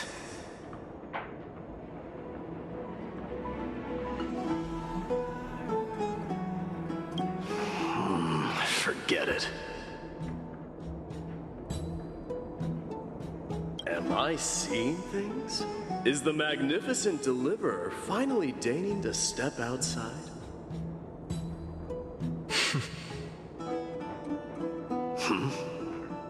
What kind of response is that? Nothing. I was just imitating your usual response. I don't feel anything special from you. Have you passed the demigod trial? The ritual hasn't reopened yet. In case you forgot, it hasn't been that long since I pulled you out of the trial. I didn't forget. Then, you're welcome. In twilight's last gleam, Makima stands bold. Her walls sturdy, tales untold. Dreaming of her fruitful gardens, pilgrims arrive from distant lands. Figs and olives, oh so grand. Yet little do they know that they will step into flames, fuel to the fire, a burning brand. What are you playing at this time? I just felt like reciting a few lines of poetry. Surely the Crown Prince of Kremnos knows how to appreciate poetry, right? Kremnoans steer clear of such weak literature. But my library doesn't lack collections of this kind.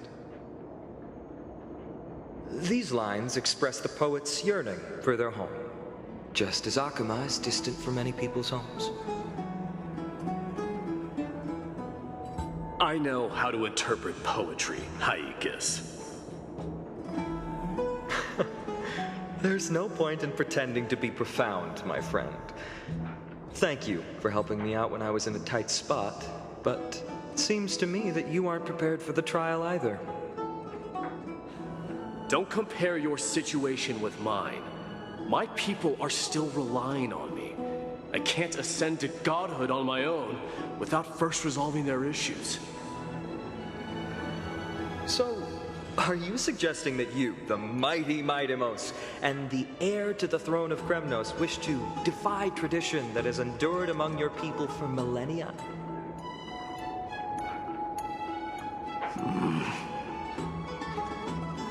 Still thinking about what I should do. Never mind. It's probably not my place to offer you counsel. An idea does strike me, though. Go ahead. Let's see what terrible ideas you've come up with this time. Maybe we both need to relieve some stress. Come, Mightimos, let's recommence our previous competition. This time, we'll see who can stay in the super hot bath for longer.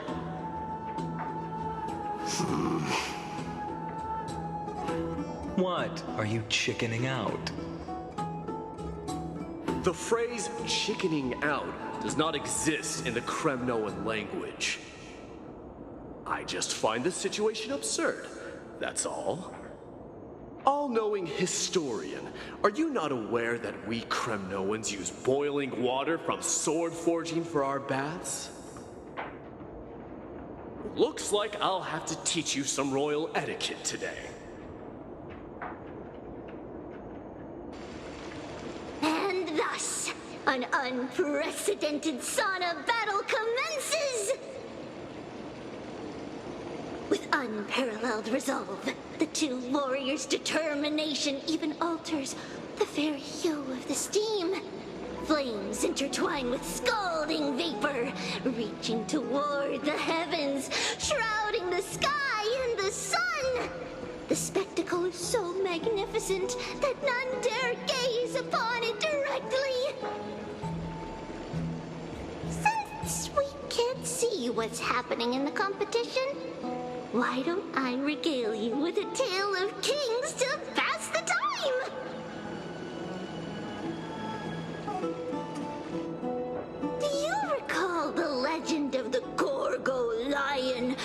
mentioned by a certain veteran.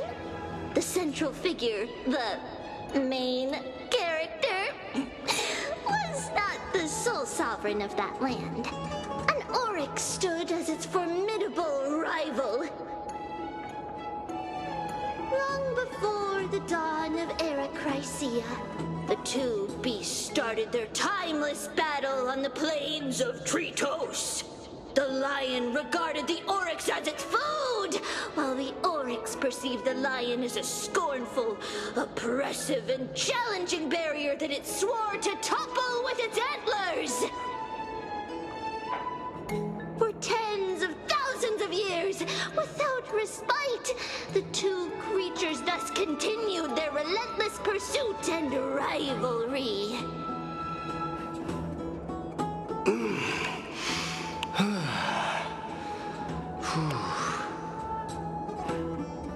It fixated on its rival's fleeing form in the chase.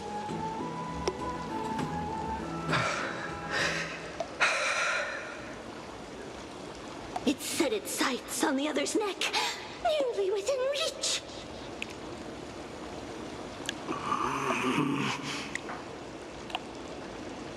It was stuck in a corner.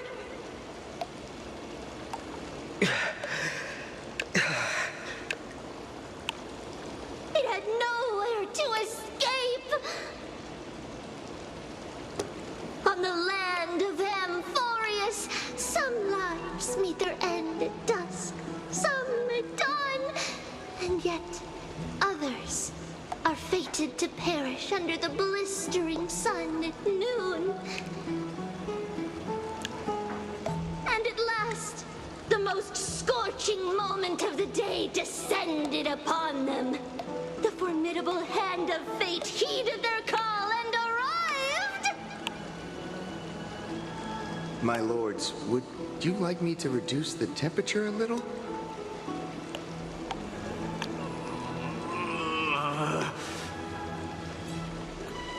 What?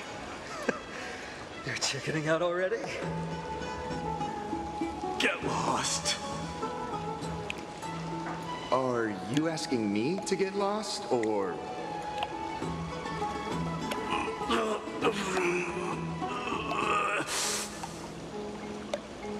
Do whatever you want. Oh, please forgive my presumptuousness, my lords.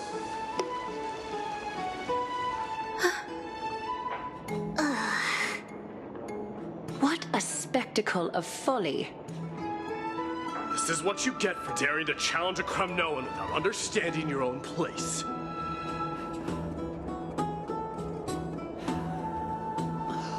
What I'm saying is, your little game dragged down quite a few innocent souls alongside you. We will personally escort back home the customers left awestruck by our formidable presence. This isn't fair. You're wearing way less than I am. Is this the latest trend now? Getting into the baths while dressed in full armor? Don't look at me like that. It was he who challenged me. There is no word for flee in the Kremnoan language. Very well. Let us bring this farce to a close, shall we? Warriors, it is time to get moving.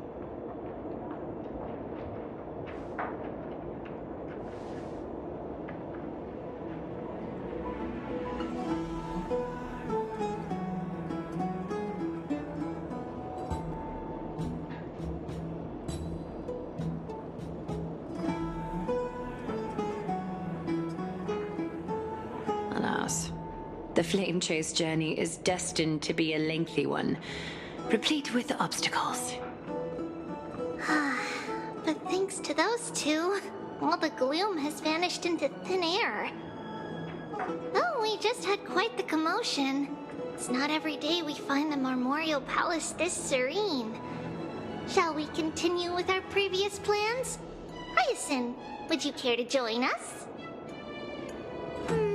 Such an empty bath is indeed a rare sight. I was looking forward to unwinding after work. I'd be delighted to accept your invitation, Lady Treby.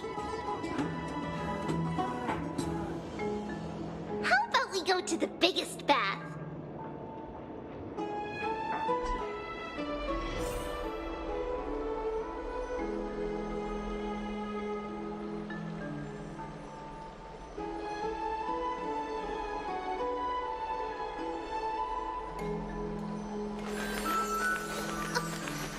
It's a letter to the future. Watch. We'll deliver it as fast as we can. Let's go.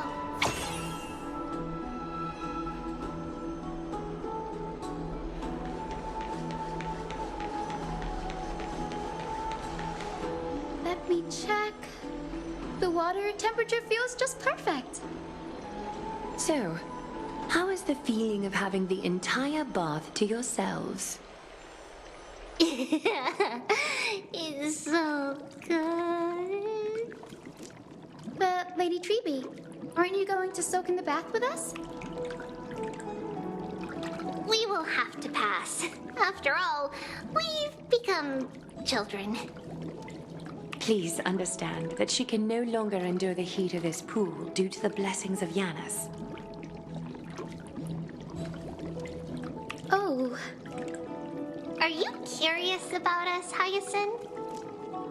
I am, but something tells me that it might be better to change the topic.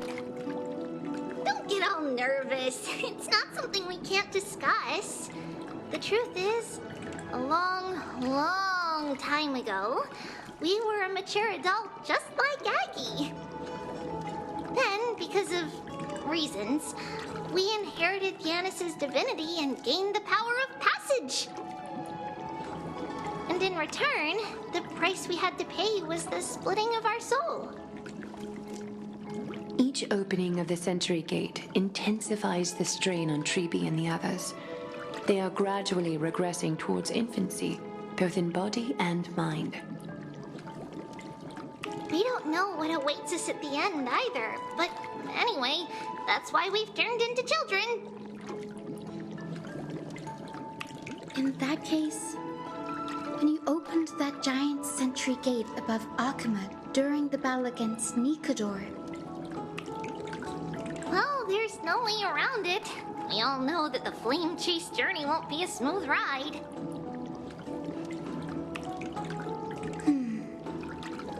Maybe we can find a way to fix it. The primary research focus of Newsporists is the soul. We explore its depletion and methods to restore dispersed souls. As long as research continues, there might be a breakthrough that can help. We will do everything we can. So your first reaction is in fact denial. You're indeed an Access student. I look forward to your good news, Hyacinth. Now there's another reason to look forward to tomorrow.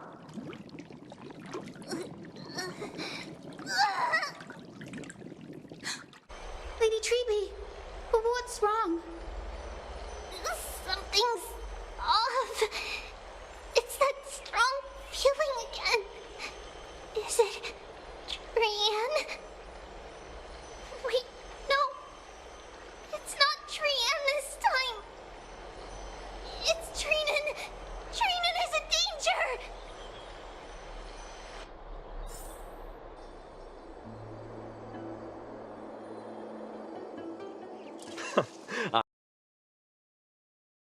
Escorting the bathers home.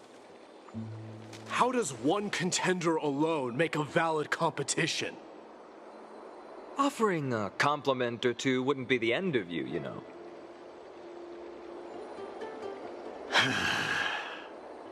Haikas. What is that word? Is that your native tongue? It means hyena. I'm likening you to a weak hyena. By the way, you emphasize the completely wrong syllable.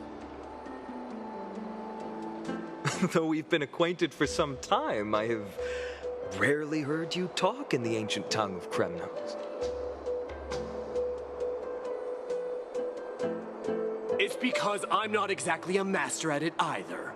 I can listen and read just fine, but when it comes to writing...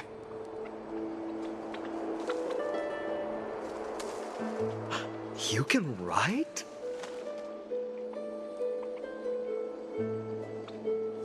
You speak as if you don't have a brain. That was in jest. I understand. After all, you spent all your childhood wandering far from home. Worry about yourself first, Deliverer. You also never mention your hometown, apart from when you need to introduce yourself.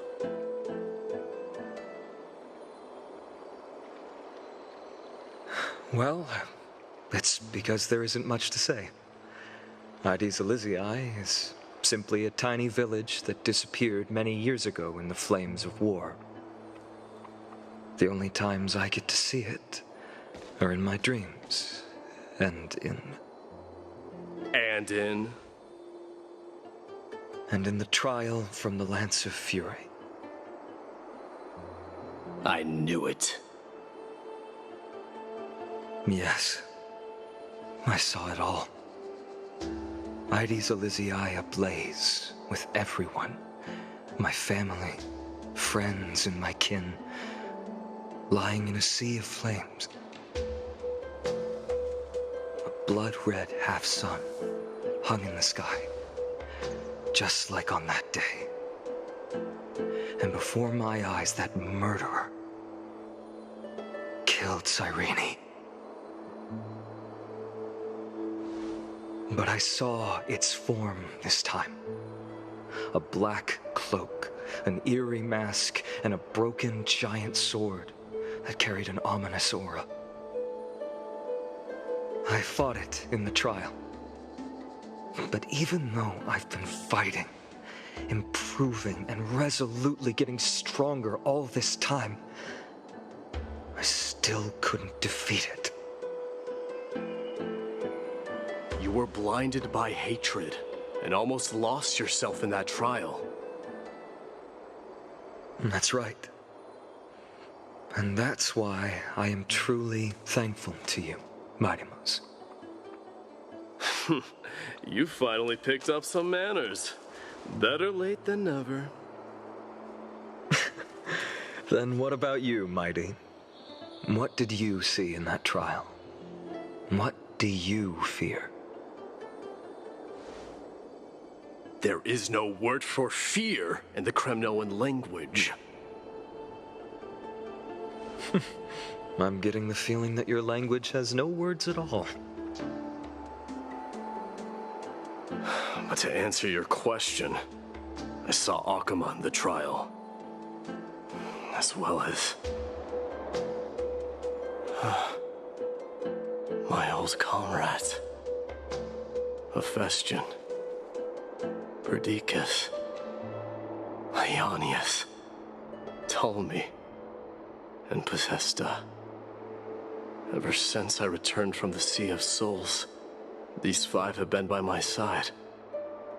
We faced life and death together during our days in exile. Those 10 years were arduous, yet filled with moments worth treasuring. Each night, we would gather by the campfire, savoring honey brews and singing our hearts out. The wind in the wilds of Amphoreus smelled like rust. Hephaestion would always tease me about adding goat milk to the honey brew, claiming I ruined the blood-red color of the drink. He had a scrawny figure that was a relentless force on the battlefield, dispatching foes without so much as a blink. Perdiccas was an expert in concocting medicines, delving into all those strange folk remedies. Ionius was a swift runner and our most reliable messenger. Ptolemy was a real bookworm, always spouting off in chapters and verses. When we left Kremnos, he made off with a stack of ancient tomes from the Grand Library. Not like it mattered, as my family owns the library. And then there was Possesta. He was the silent type, but a truly masterful musician. This is the first time I've heard you mention these five, and their names. They died on the battlefield before the Kremnoan detachment managed to join Akuma.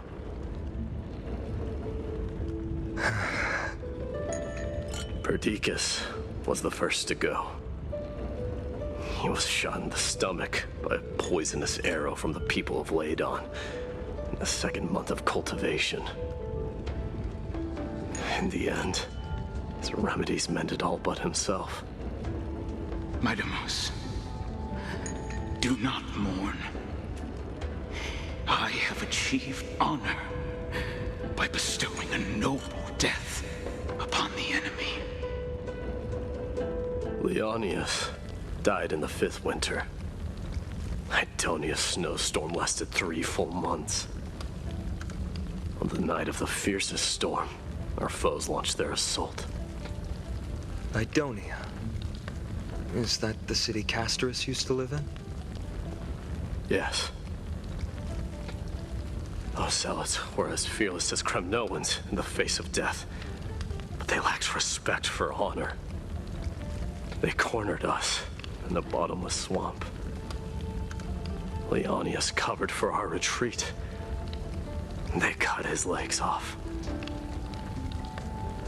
He vanished into the mire of a foreign land, his body never to be recovered. This is perfect. Mighty Most, I can finally deliver the news of you ascending the throne to the Nether Realm. 20 dusks later, we finally breached the walls of Idonia and entertained the tyrant's plea for peace. However, the rebels refused to surrender and set up an ambush within the city. Ptolemy and his cavalry met their end before they could even relish our triumph.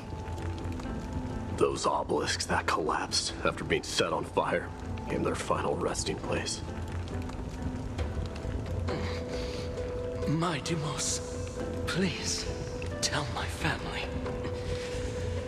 It was not cunning schemes that vanquished Ptolemy, but the immense weight of Amphoreus' entire history. Then, it was Possesta.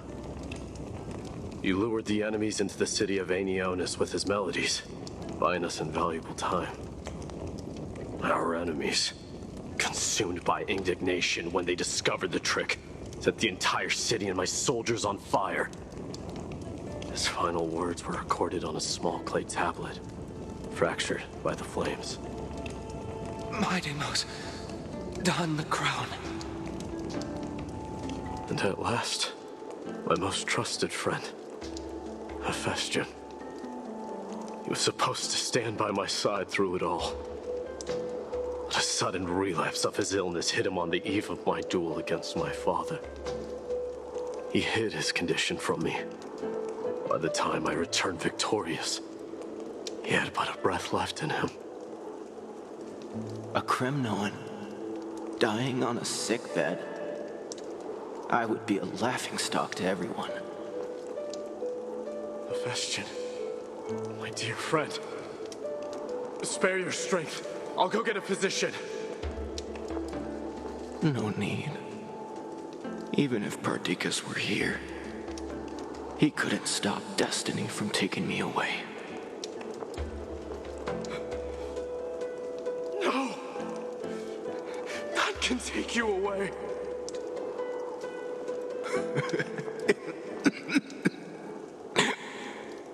Midamos, our king, do not shed tears for me. It's not befitting of your status. Farewell, my dear friend. You must lead us back home. What a grave trial indeed. Now I understand why you see immortality as a defect, or even a curse. My father threw me into the Sea of Souls to break the wheel of karma. But little did he realize it would grant me an immortal body and summon a fated revenge on his head. His demise, I considered leading my people back to our homeland. Kremnos had already turned it into a wasteland. Only darkness and insanity thrived there. Against the dissent of many, Krateros included, I made the Kremnoan detachment stay in Akama. But I know that their glory will never be doused out.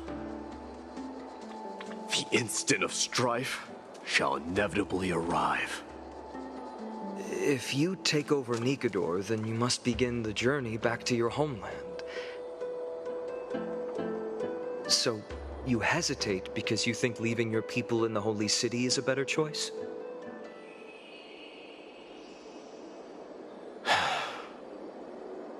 I don't know. But I have never been crowned. And those 5 were never endowed with any titles. None is aware of their glory. Your predicament is truly complicated. I don't know how I can give you any useful advice. Maybe you could seek counsel from more people, such as the Grand Craftsman. Cartonis' people seem to have been through comparable dilemmas. And that teacher of yours, Krateros? Dee, we've got a big problem! Big problem! Lady Tribby, what's making you so flustered? Hurry up and go save Trina! She got abducted by Krateros! Krateros! What's going on? Mighty Mos. It seems I was the one who exposed my vulnerabilities first. Aglaya, I demand an explanation.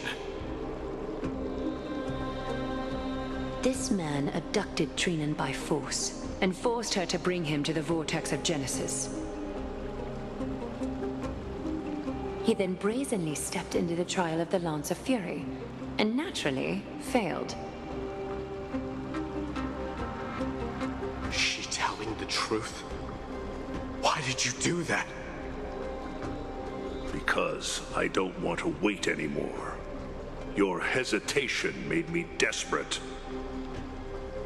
If you want to run away from your destiny to become king, then keep running. Someone will eventually stand up and fill in the gap left by strife. Then they will lead our people home. Age has blinded you, teacher. Can't you see that I'm hesitating because of this very recklessness seared into your blood? Krateros, do you truly believe you're worthy of entering the trial? To blaspheme against the prophecy? Does the mission we Chrysos heirs bear seem like child's play to you? Do you know how the Kremnoans see you, Aglaya? You're a hypocrite and a megalomaniac. The prophecy of Genesis and the Flame Chase journey are just excuses for you to seize power. Silence, Krateros. Do you even know what you're saying? Are you defending this woman, Mighty Mos? How many wars did people start because of her and her so-called prophecy? How many cities fell in the past millennium? Their people massacring each other. Even if this so-called Genesis really exists, will there be a place for the Kremnoans in that new world?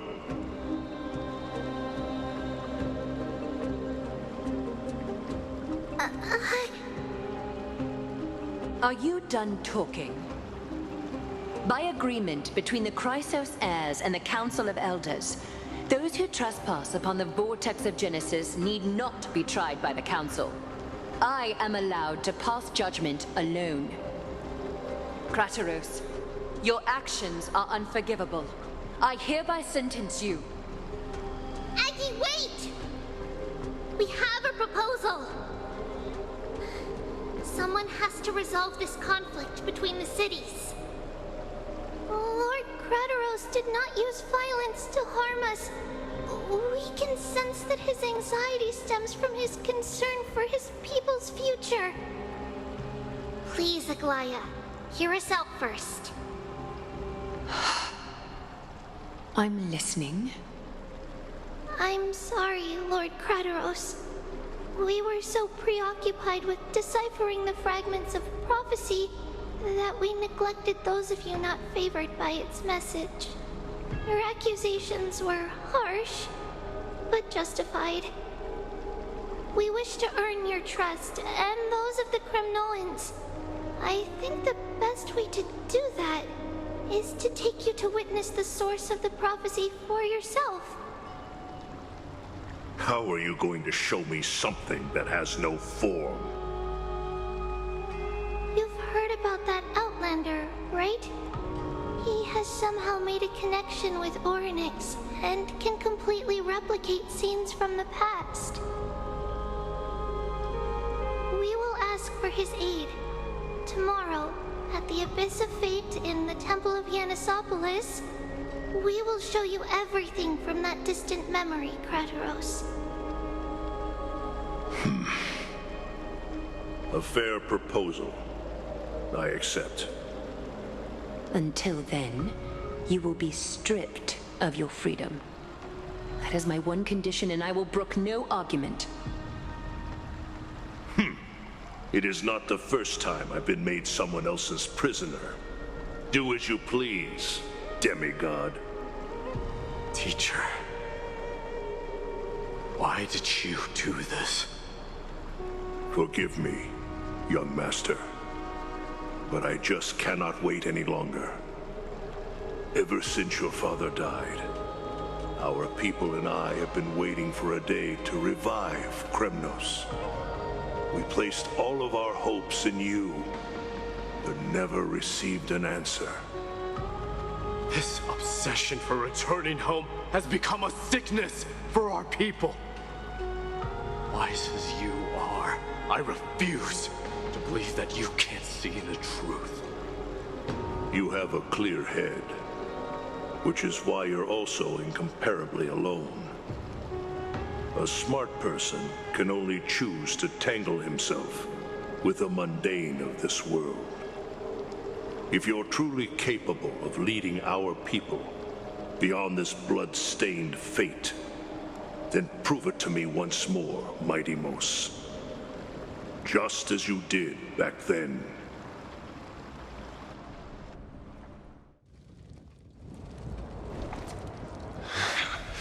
A fierce fighter.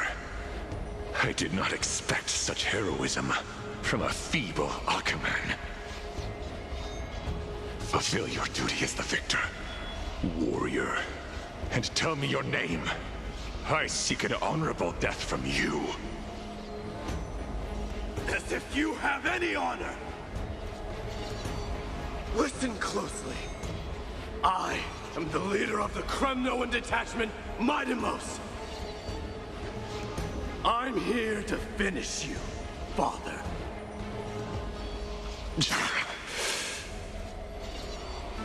It's you. The beast spurned by all. So you did defy death. The prophecy was true. You will bring an end to my Kremnoan dynasty. Defy? You're wrong. Death fears me. It's the reason I have this body of steel. As for you, you already stand at death's door, Father. You were the one who threw me into the Sea of Souls. The one who tried in vain to enslave a Titan. And the one who desecrated the body of a god. Particus! You're a weak king. So weak that even the lowliest hyena is a more noble existence than you. And now, fate's reckoning is upon you. Then swing your blade. Take my crown. Coronate yourself with an old king's blood and inherit it all. Become the new rightful king of Kremnos. No. I don't want the crown. Listen. If there's only one end for the kings of Kremnos, then the crown means nothing to me. All I want is your life. To avenge Mother and my comrades. But the walls of Kremnos won't fall with me.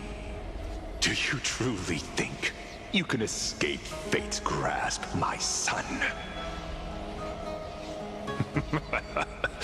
You and I, we're both the same.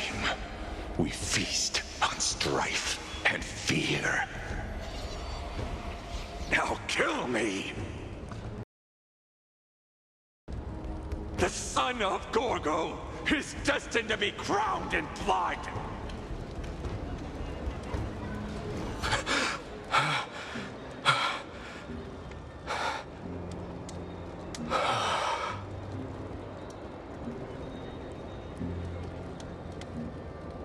Kratos.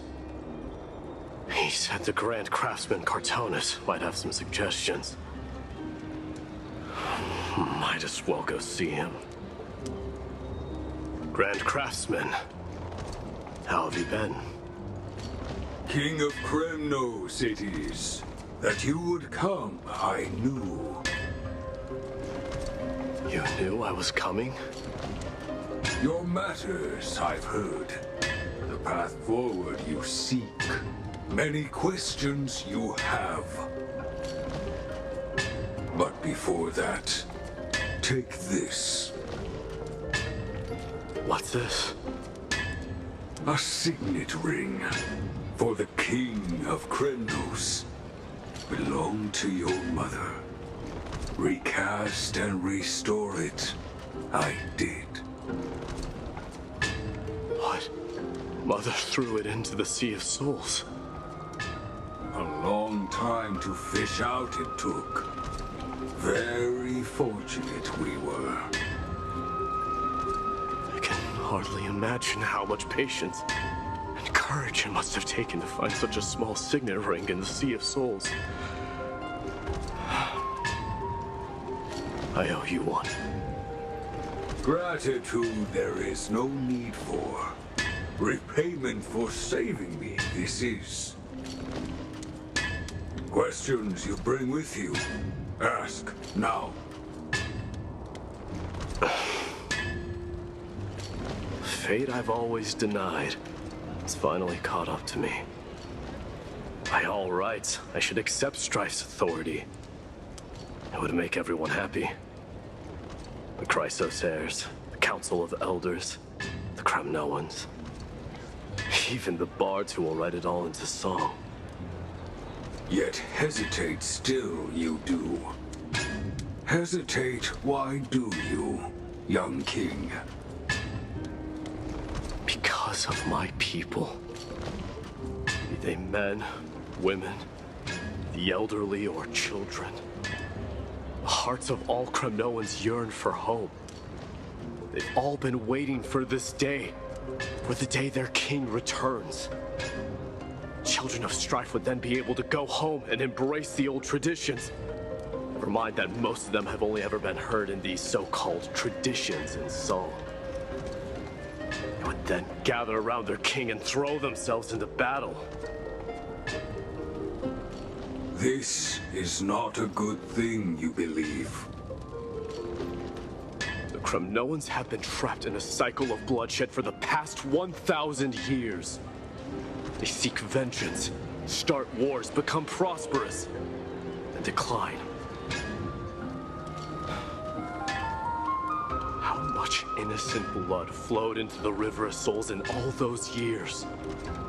How many needless sacrifices could we have avoided?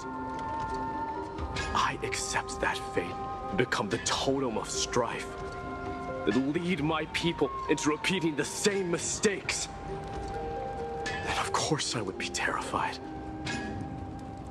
I'd be terrified of becoming king.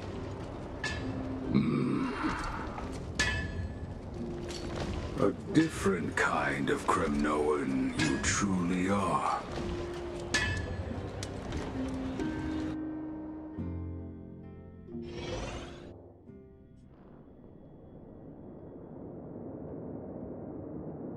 Mama, I had a dream last night. Oh. Now what did you dream about, my darling Trebios? I had a dream that I turned into many me's. Then we made the moon into a ship and made the stars into our sails. Then we floated on the ocean and let the wind blow us in any direction it wanted. Well, that sounds like a lovely dream. Yeah! The ocean and the sky were really, really dark. But there were so many of me that I wasn't scared at all because we'd all sing together. The ocean wind blew us onto an island where the wind tasted like flowers. There were bleating sheep and chirping birds inviting us to be their guests. There were so many animals on the island, but none of them ever fought. Yanis's holy maidens can receive guidance from the god of passages. Perhaps what you saw in your dream is a divine land somewhere in Amphoreus. You think so? What's wrong, Trebios? You look unhappy. Because on that same island, I saw a dark mountain on the other side of the ocean. And it was very, very tall. The mountain looked alive, and it kept getting closer to the island. Then I realized it wasn't a mountain, but a very, very tall wave made of water. When the wave smashed against the island, it looked like it was going to eat the island up. The small animals tried to chase it away, but they couldn't stop it. Then there was a bang and I woke up. A dark wave. Mama, does something that scary exist in real life? Yes. Unfortunately, it does exist in Amphoreus, but it's very far away from our temple. We call it the Black Tide, though it has nothing to do with water. It has no shape or form, but it can swallow up animals, humans, and even titans, turning them all into monsters. Oh, the Black Tide is a baddie. I don't want everyone to turn into its food. Can't we chase it away? Of course, my dear. You only need to behave well and listen to what the adults tell you. Study all the knowledge and etiquette you need, then grow up and become a proper holy maiden. The divine Yanis will then give you guidance and help you light the way for the people. Wow, I'm gonna eat a lot and study a lot and become a holy maiden. But Mama, you said the Black Tide can swallow up titans too. What do we do if even Yanis is eaten? If that happens, then the Holy Maiden will have to be the one to guide people on the right path. After all, we are the human avatars of the God of Passages, yeah? Yeah. But one person alone is not enough. Once you're older, you'll make a lot of friends. You must do your best to unite them, because that's also our duty as priests. Friends? Are they they also like me and Mama with pretty red hair? They might not, but they'll certainly be just as smart and kind as you. Mama? Am I dreaming? Don't be silly, dear. Of course you're not dreaming. I've always been by your side. What? Now be a good girl and call your friends over too. Let's play hide and seek, just like we used to, okay? My treat.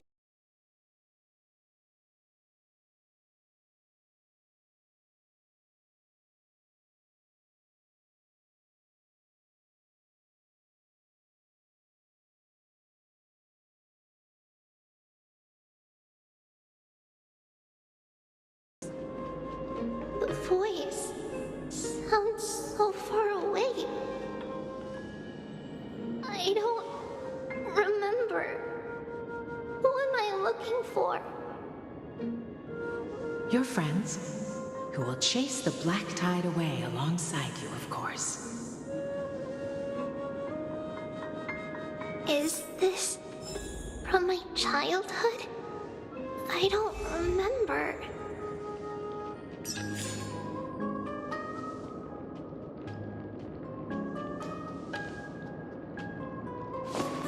Use the spindle to connect everyone.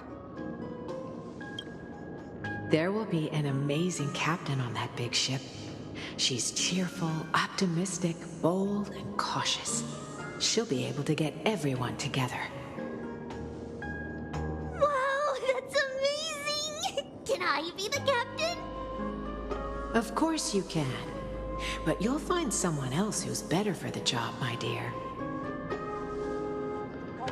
I think that person lives in a beautiful temple that sits atop a hillside, covered in golden fig trees. There's a noble girl there who's very smart, but also very delicate. Just like Mama? Perhaps. But before we find the captain, the ship also needs someone who can navigate it. Who could that be? Let me think. I know! She's Treevee! I named this doll after myself? I don't remember it all.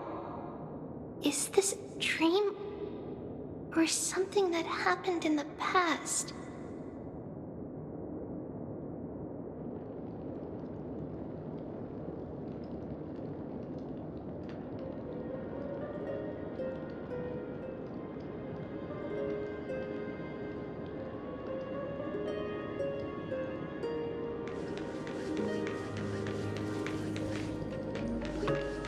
It's packed full. Mama must have left all of these for me. All the words are blurred out. Could it be that my memory is fading? Huh? Why is this doll inside a chest? It's holding a sword. Why? Many years later, many brave warriors will board this ship. They're skilled combatants who fear no danger.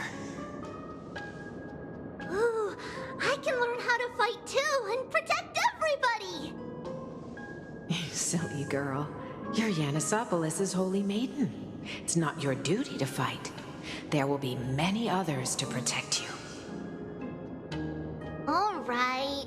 Then where will they come from?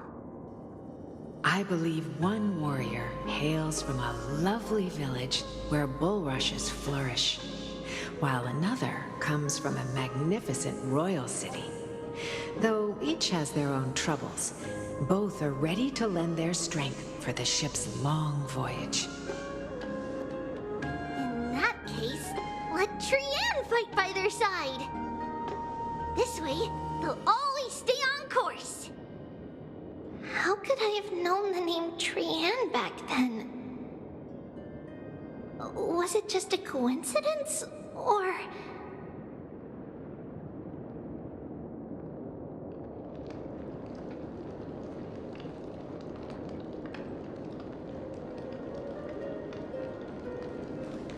Learning can change your destiny! When navigating at sea, you need to know both astronomy and geography. Isn't Yanis's knowledge enough? Oh, sweetie. The ocean isn't like the land. It's easy to get lost. That's why it's important to learn to recognize the miracle of Aquila. Alright!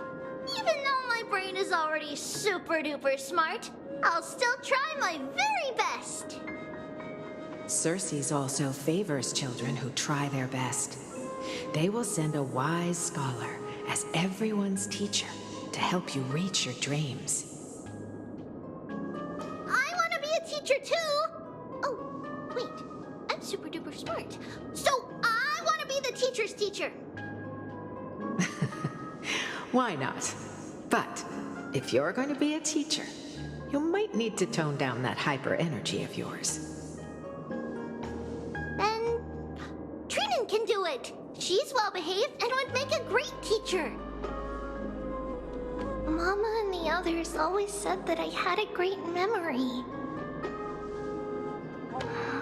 But now, I can't even tell if this is a memory or a dream.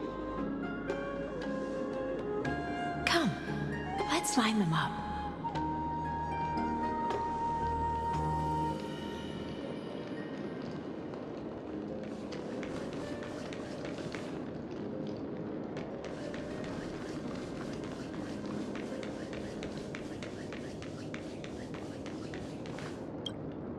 Now, Trebios, set them on this music box and let them compose a melody for our song.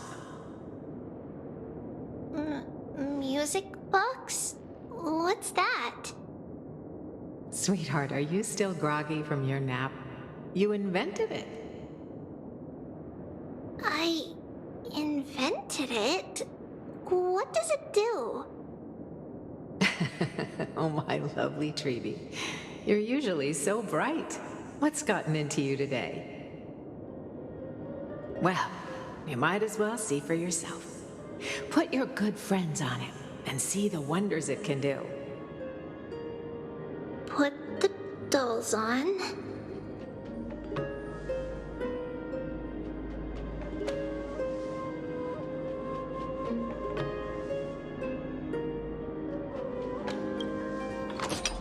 It's rotating, and I can hear something. That's right. It's a music box. If you place the dolls in the right spots, it will start rotating and play beautiful music. Out of all your inventions, this one is my favorite.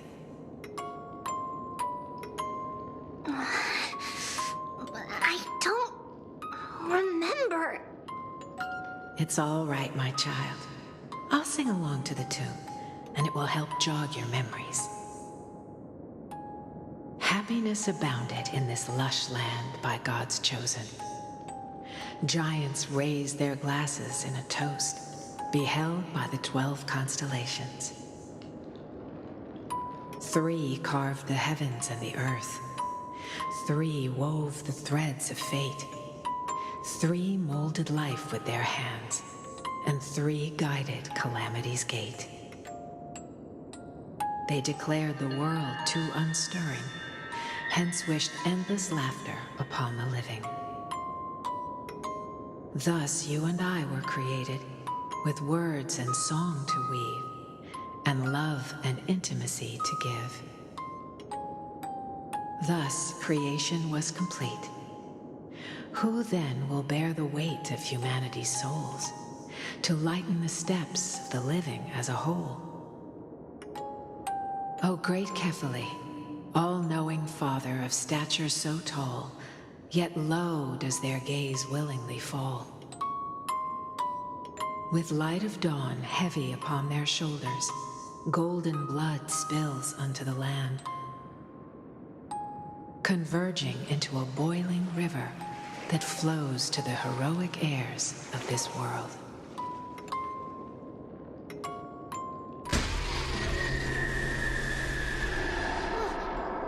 What's going on?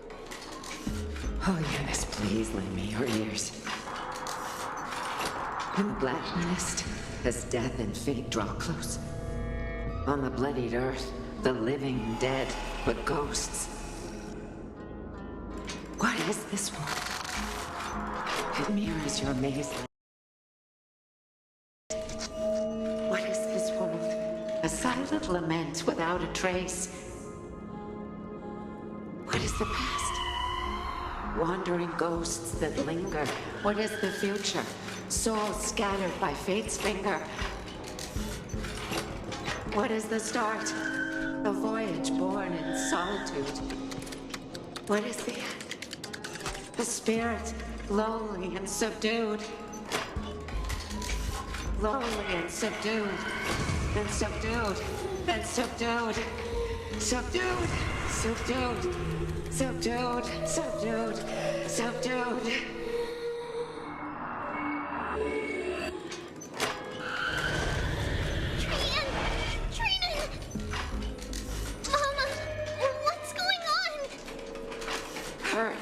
Run! Trivios, run! The black tide has arrived!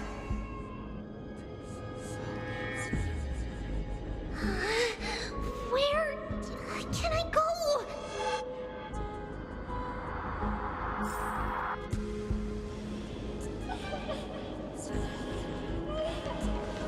What's this?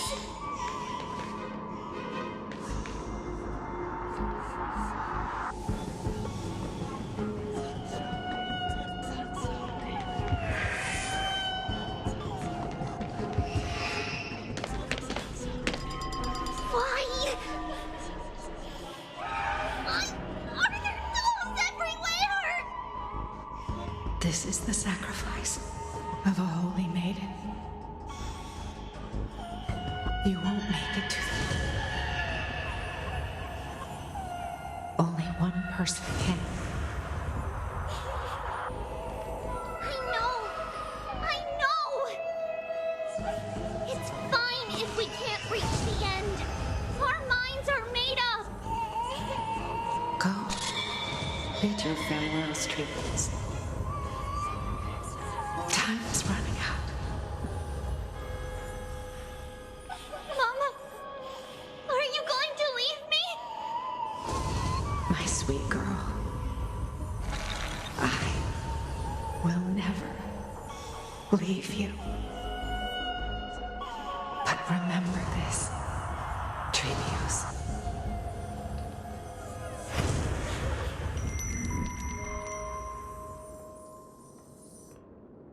All shall bid farewell to one, and that person alone will witness the miracle.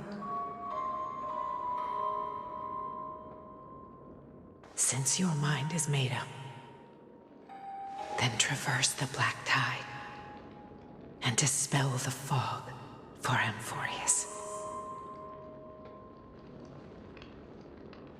I shall see you tomorrow, my dearest Trivios.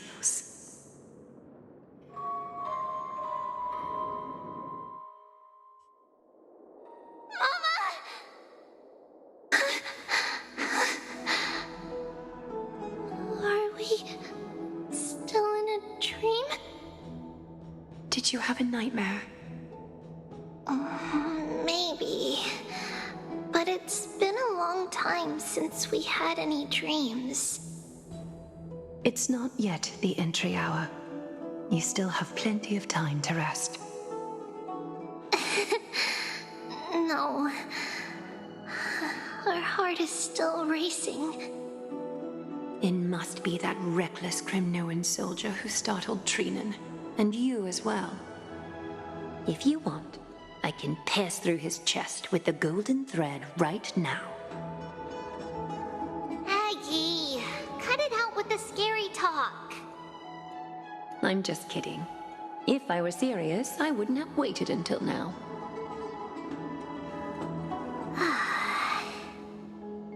Do you want to talk about the dream? Keeping it bottled up is not good for your health. We had a dream about Mama. The dream itself was nothing. It's just the timing that feels a bit unsettling. You mean... It's Trianne.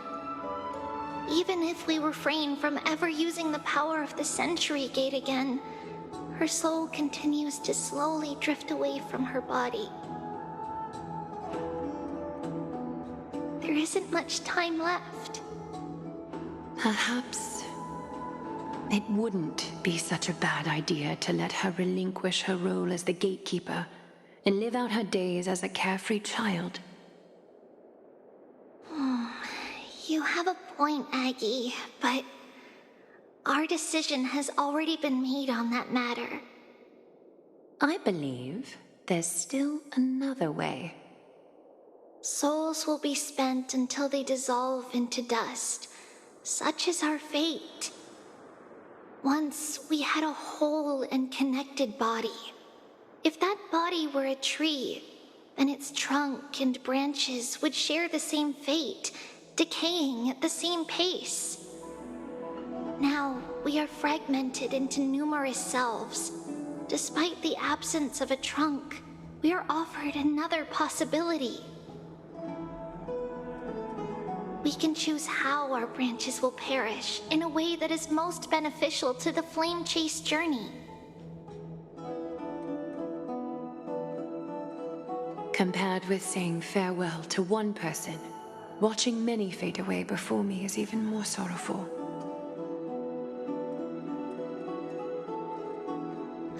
But advancing is the destined end of Yanis's trial. There's no retreat in our path. Don't feel sad about saying goodbye to us. We've already agreed on this, right? It won't be long before I forget what sorrow tastes like.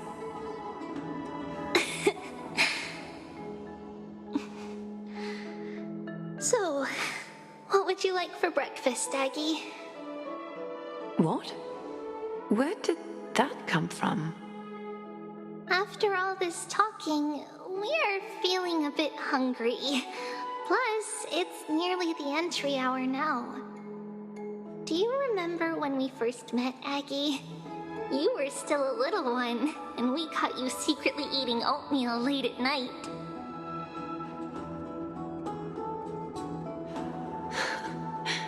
While my emotions might be fading, those memories are still as vivid as ever, teacher.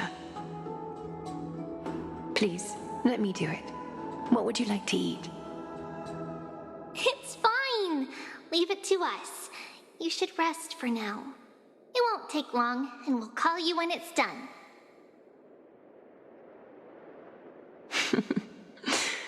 In that case, thank you. Then, see you tomorrow, Aggie.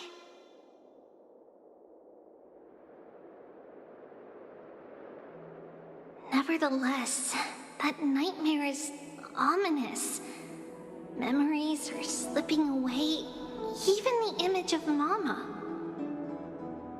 Just as expected, another trip must be made into the abyss of fate. Hopefully Orynyx will be willing to help us.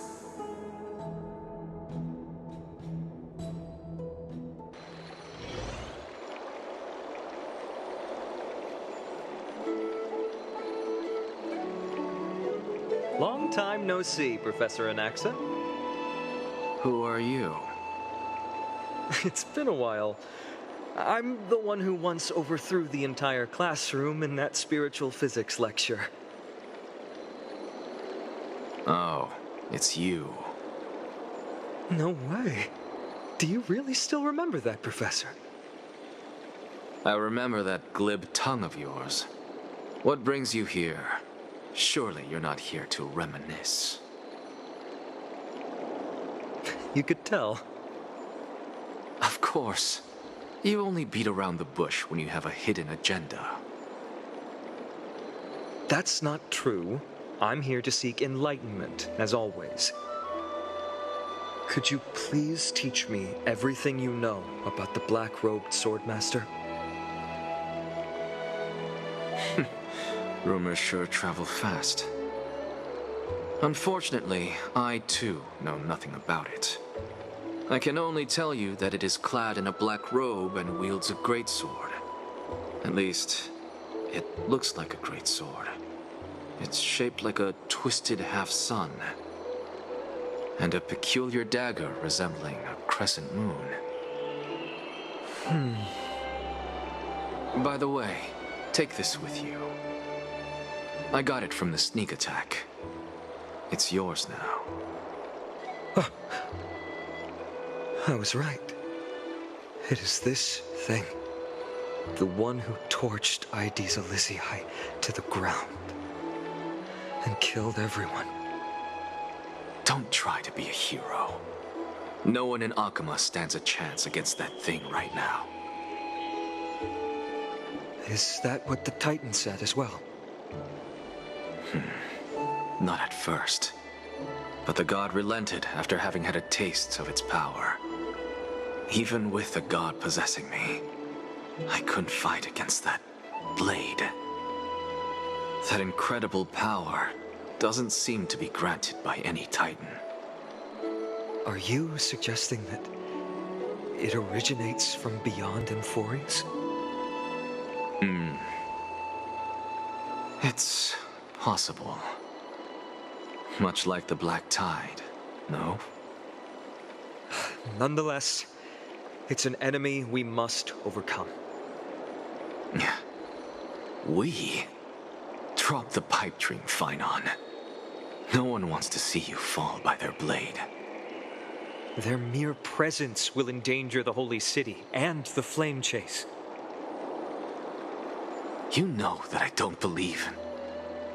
You don't believe in the so-called prophecy, I know.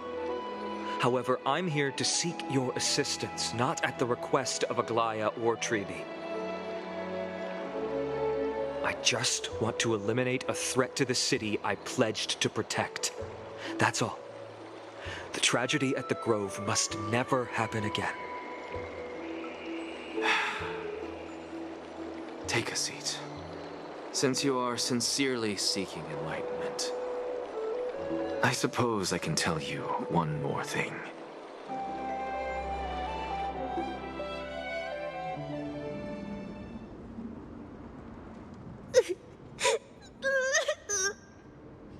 What's wrong, Trian?